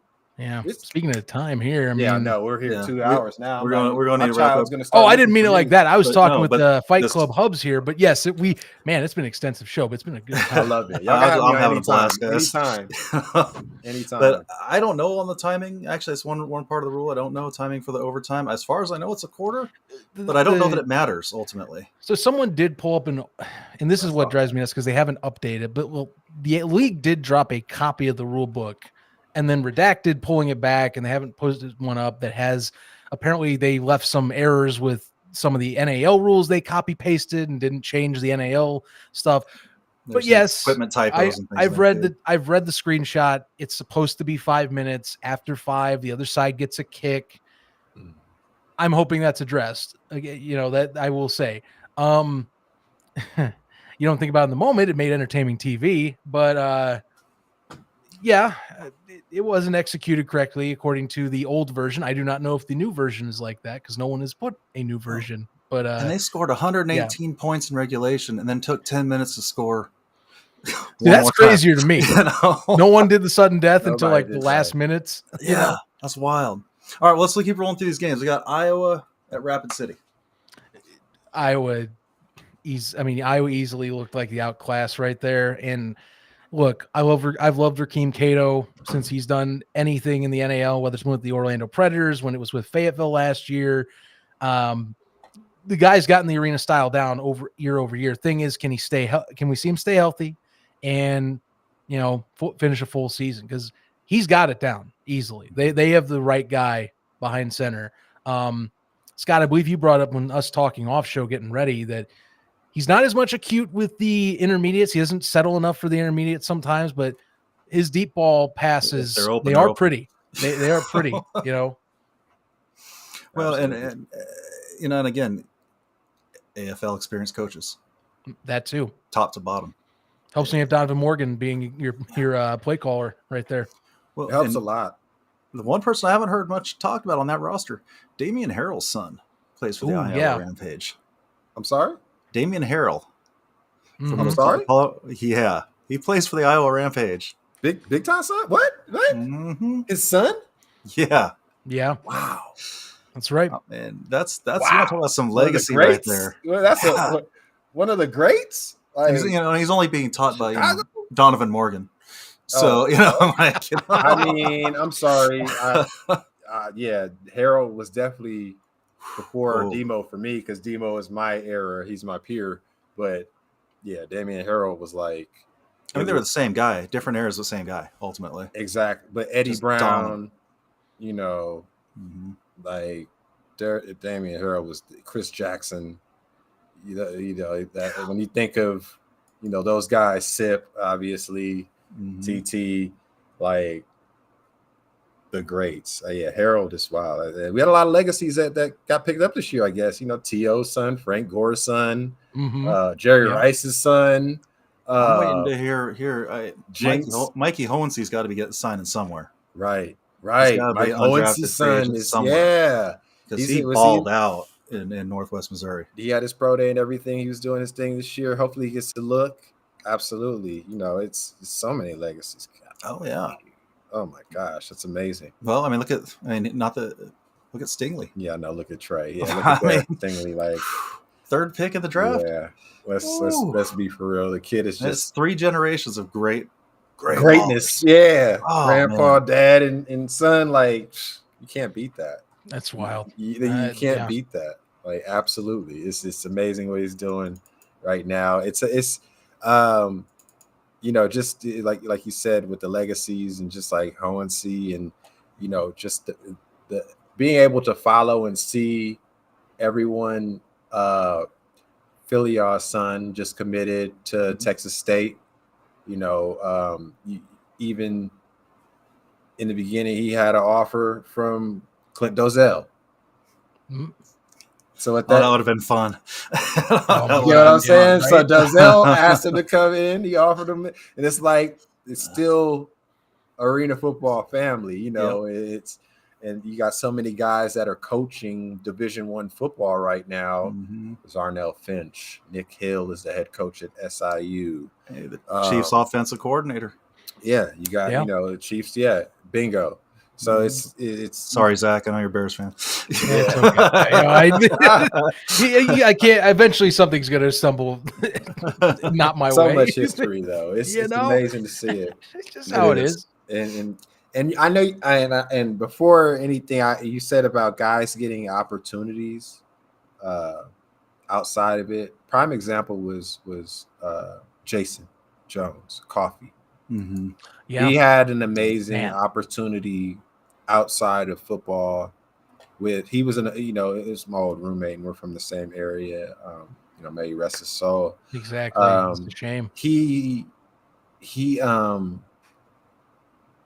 worked at Starbucks while he was playing. That's why we call him Coffee. You know what I mean? Like you go from that to playing to, and the crazy part was a lot of teams weren't really trying to give him a look, and he did not quit.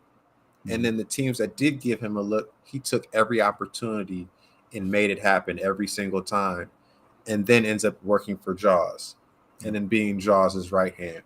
And that showed a testament. Good dude. And he was an amazing guy.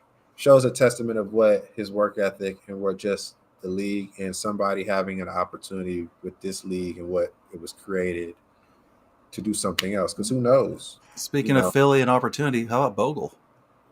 Phil Bogle. Working for the league. Like Bogle is the man. You know, like that type of stuff. Those stories, those success stories are what this league is about, because even though even Bardo ended up as a scout for the Rams. Listen, I talked to Bardo when he was with the Rams. When he's a scout from St. Louis. St. Louis, they take him to LA. Mm-hmm. And he's still there. You know what I mean? He was in LA up until his passing, and God rest his soul. And he, gave guys like myself an opportunity when others wouldn't.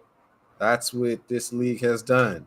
Like, and even without, like I said before, people having a snap, not even playing a down, being able to practice, be in shape, get some film, be able to still be out there, say, hey, I'm in shape, I'm working out, I'm signed to this league, I'm still trying to get out. And guess what? Teams will will talk to their agents. They'll be, oh, well, he's still active. Now he's not sitting his ass at the house on the couch.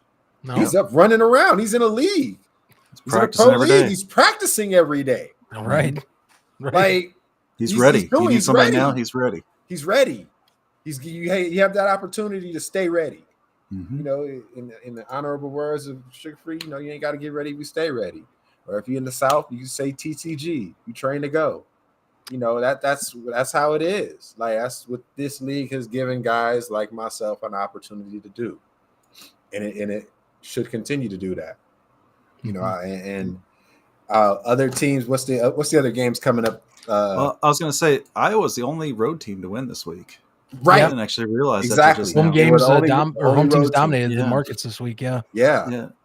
Myth and Cats. Are the Cats that good or the Myth that bad? I was shocked the Myths were that down. I'll be honest with you, man. That one got me. That one. I expected more out of them. I expected more. I'm not quite sure that roster of who they have, veteran wise. I mean, I know they have an older coach, but he knows the game. He knows the game. No, he knows the game. Mm-hmm. But I mean, as far as like coaching staff, Yeah. Now, I've had coaches that knew the game. Bardo knew the game. Mm-hmm. He knew the defensive side of the game. Yeah. He knew the special team side of the game. Now, the offensive side of the game, all those weapons we struggled. You tell me, Slasher. All those weapons we struggled. You tell me all them games when you there with your outfit and the family. You tell me how it was a struggle offensive. Yeah. So, and the thing was, it wasn't necessarily about the play calling. The fact that we didn't have a quarterback coach. Mm-hmm. We had rookies that didn't know to get the ball out quicker or to do certain small things with their check down, knowing where you're going to be your last option. I remember that season and talking to Nick McCabe before the season started. He's like, "Hey man, you excited? We got this quarterback." I'm like, "Nah, man. He's never played any form of indoor football at all." Like that was my worry with Minnesota when they went and had Croft starting over Reeder, because I know Reeder comes from an indoor background, but I would have still, not saying Croft couldn't have executed there, but I almost am wondering if that was kind of something that threw a bit of the timing off early on, because I didn't list him as the favorite to win the job, and it shocked me when they chose him over Zach Reeder personally. That happens though. We've seen this game. I mean, it does, but I'm still shocked at it when I see it. You know, it's politics as usual. You got guys feeling out what they're going to feel out. They feel that they have maybe a better opportunity with somebody else. And guess what? If it doesn't happen in week 1, then you make that adjustment. You might give them one more shot, but I guarantee you by week 3, they're probably going to get pulled. And then you're probably going to have 2-a-day guys coming in, because that's the other thing that these players that don't know this league, this isn't the IFL. This shit is a revolving door. They will have somebody there at practice to take your spot. And if you aren't going to be able to hold up, then that 2-a-day guy is going to get an opportunity possibly if he's better than you. Right. You never know. I mean, look, you don't get too many more chances after only scoring 2 touchdowns on backups, by the way, because that was one thing I was reported with that Nashville game. Those 2 scores came when they pulled everyone that was starting. So, yeah, not a good look to start. They claim they're going to fix things, of course, because you got to. I trust Foggy, but I mean, Foggy under the microscope right away. It don't matter. You're going to be bringing in guys. You're going to have a whole new lineup by next week at practice. Because I guarantee when teams are at 0-5, 0-6, they're damn near cleaning rosters. You're going to have a whole another second wave of guys coming in. It's a 10-game season. You start 0-2, 0-3, your season's over. You're cooked. Yeah, it's a 10-game season. Boy, you cooked. You can't. It ain't 18 games. Mm-hmm. You're out of there, coach. You got to get on it now. You got to win now. Teams like Oregon have to win now, because if not, they're going to be down bad. You got teams. Okay, I'm sorry. I'll say, speaking of Oregon, that was the next one on the list. Is Washington to Oregon. I mean, tough fight. You know, but 2 teams are learning the game. You could tell by the way they're playing; they're learning the game. You saw it in the scrimmage, though. The points in the scrimmage said I had the game at 35-20 something. Like I didn't.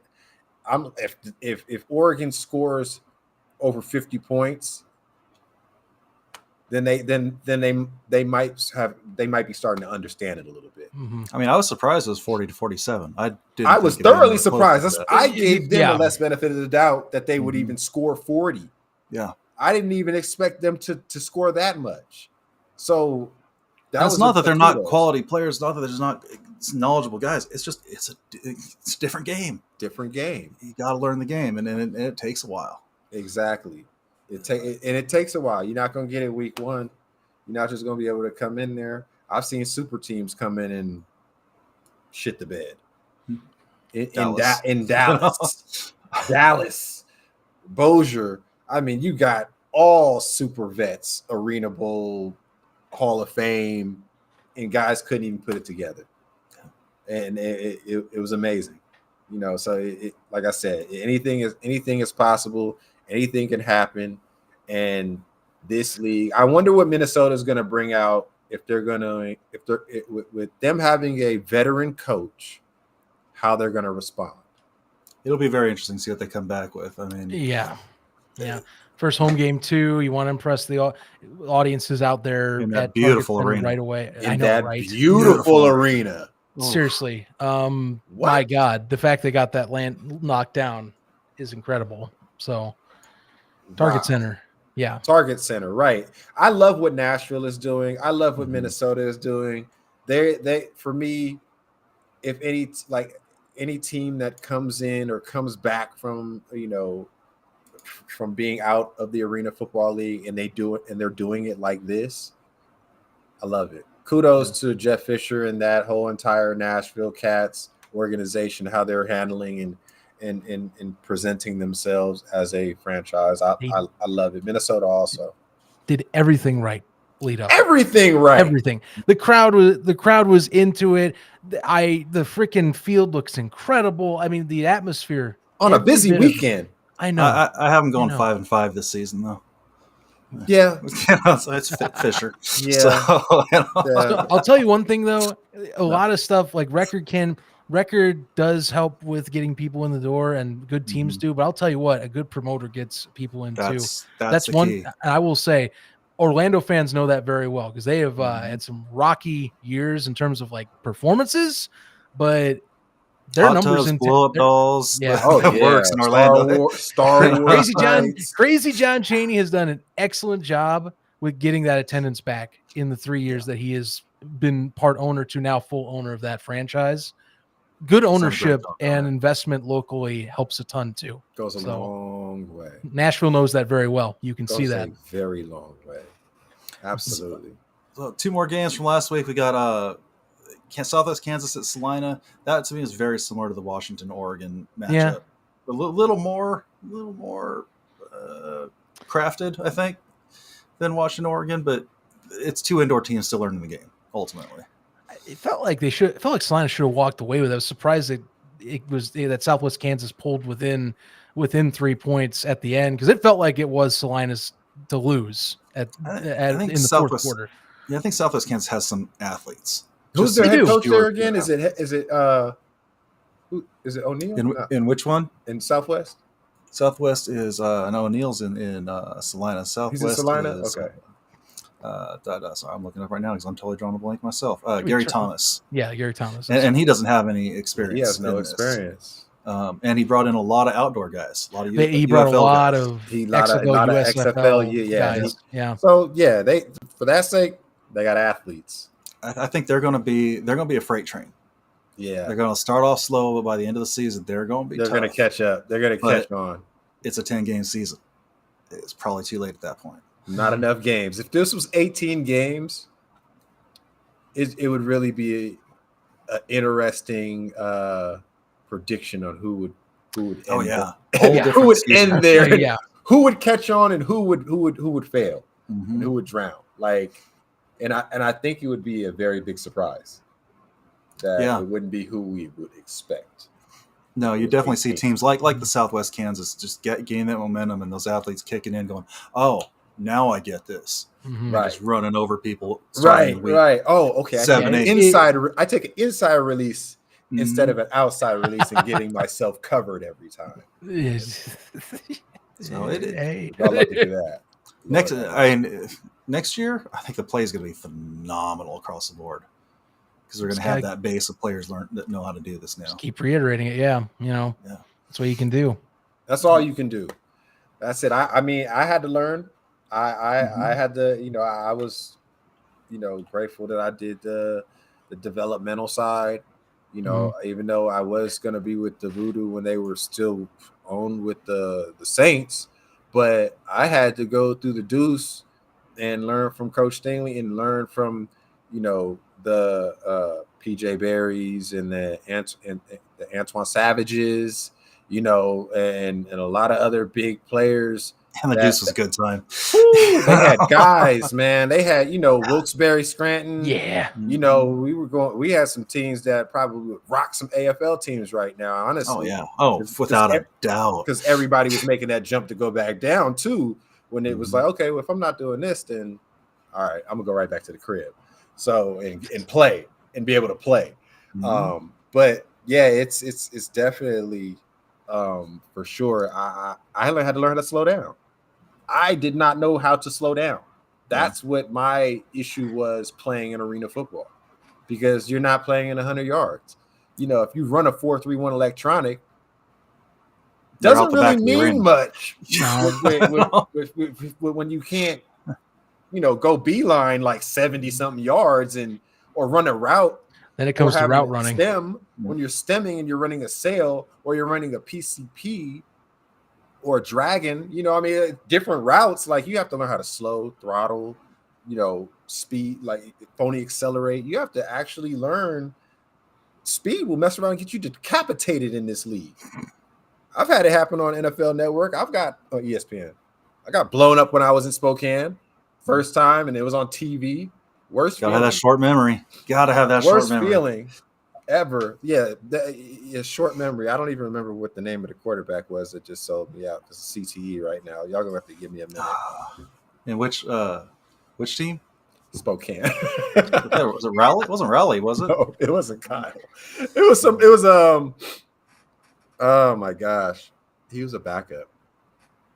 But yeah, left me to dry on TV. Man, I got up.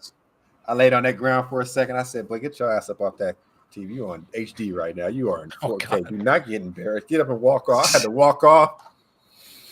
So I wanted to fight that man so bad.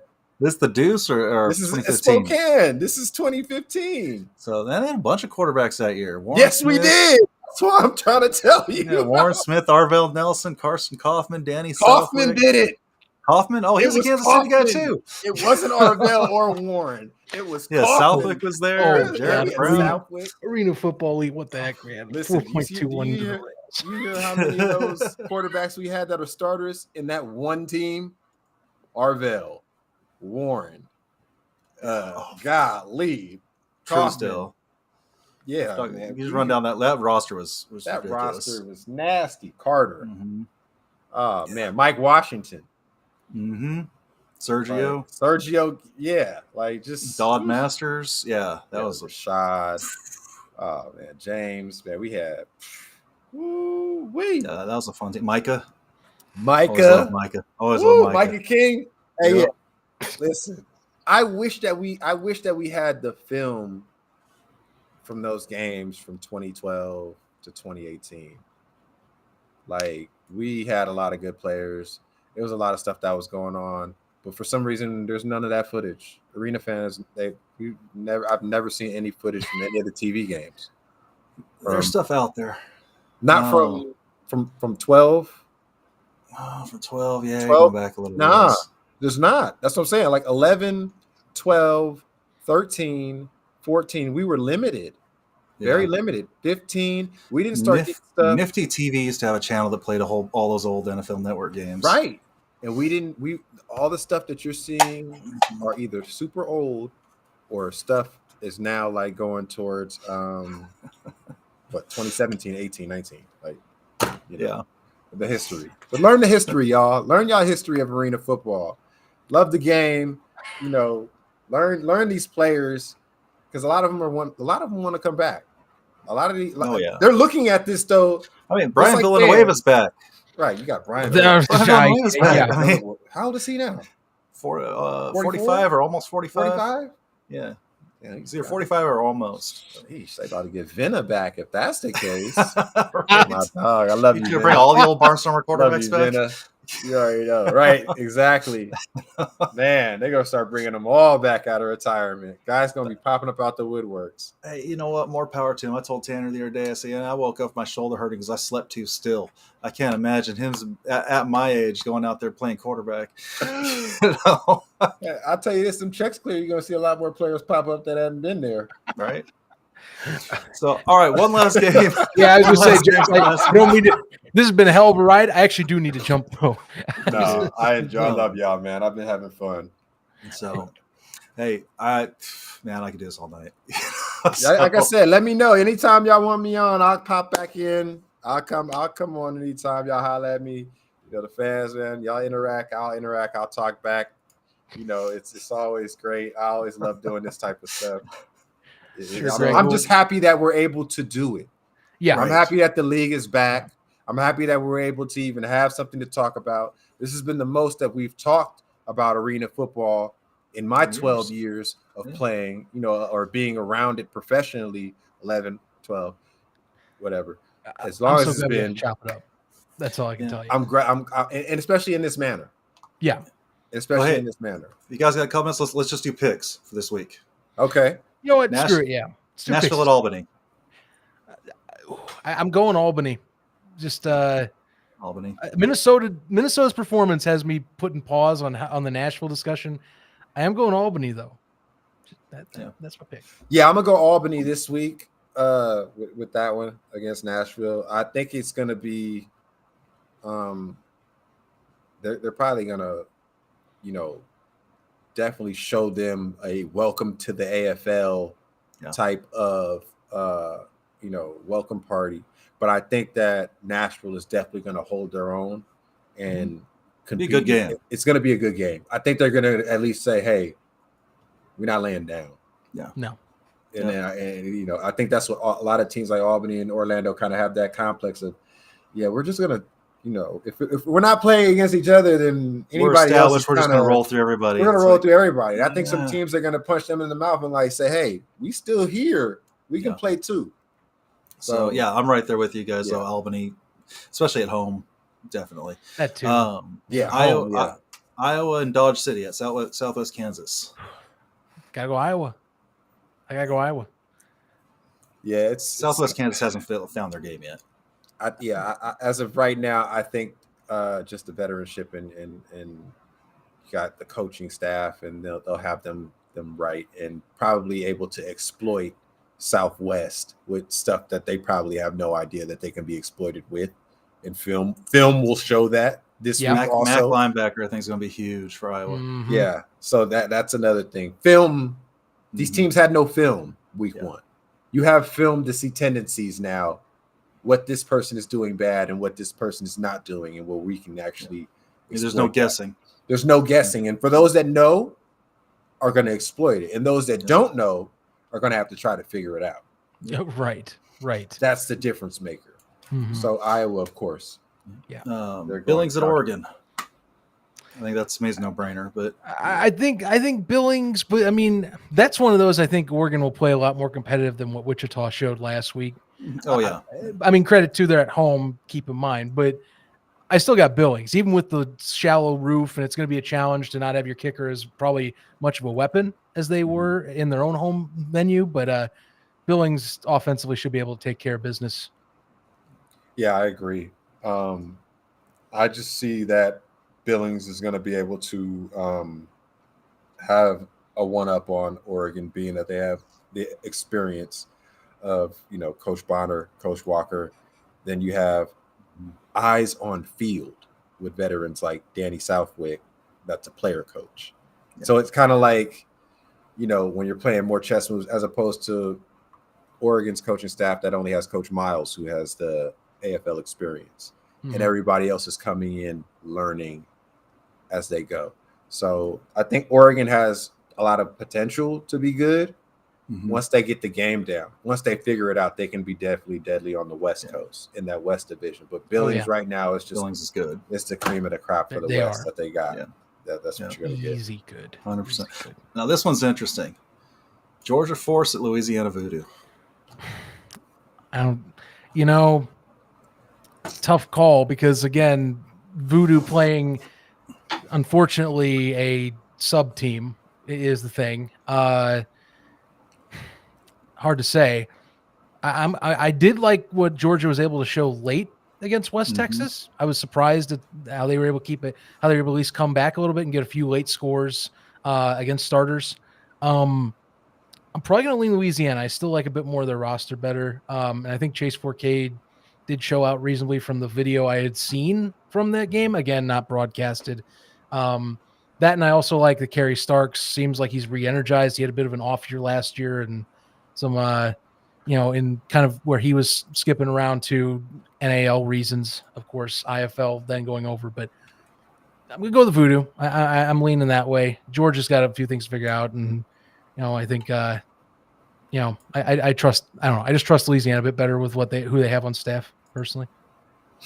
I agree. I think that helps too. Like I said before, it's the same, you know, tale of the tape. You got golly, Carlis Franklin. You got guys that have been there that aren't even playing, that are around and are from Louisiana and are played in AFL and have lived it. So you have more veteranship and the outside eyes that, you know, can help.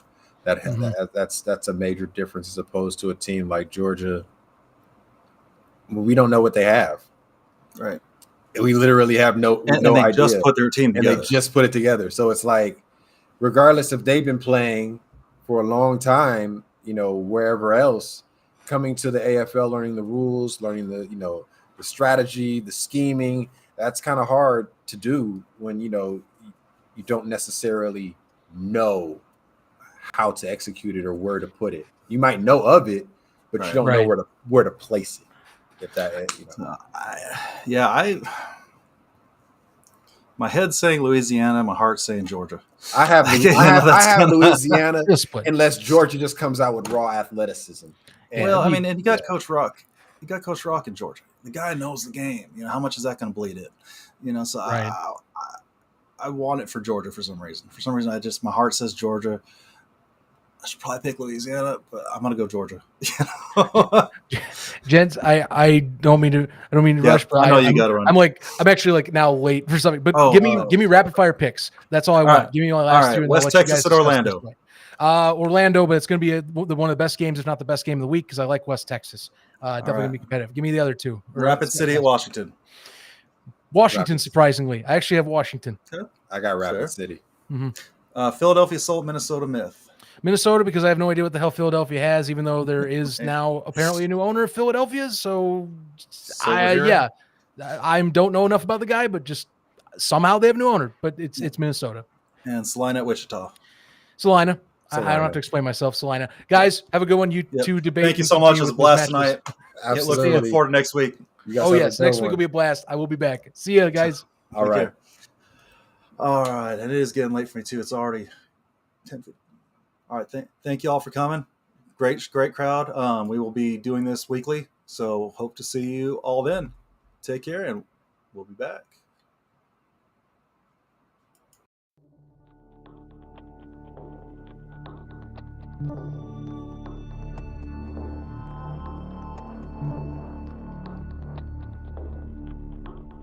Thank you.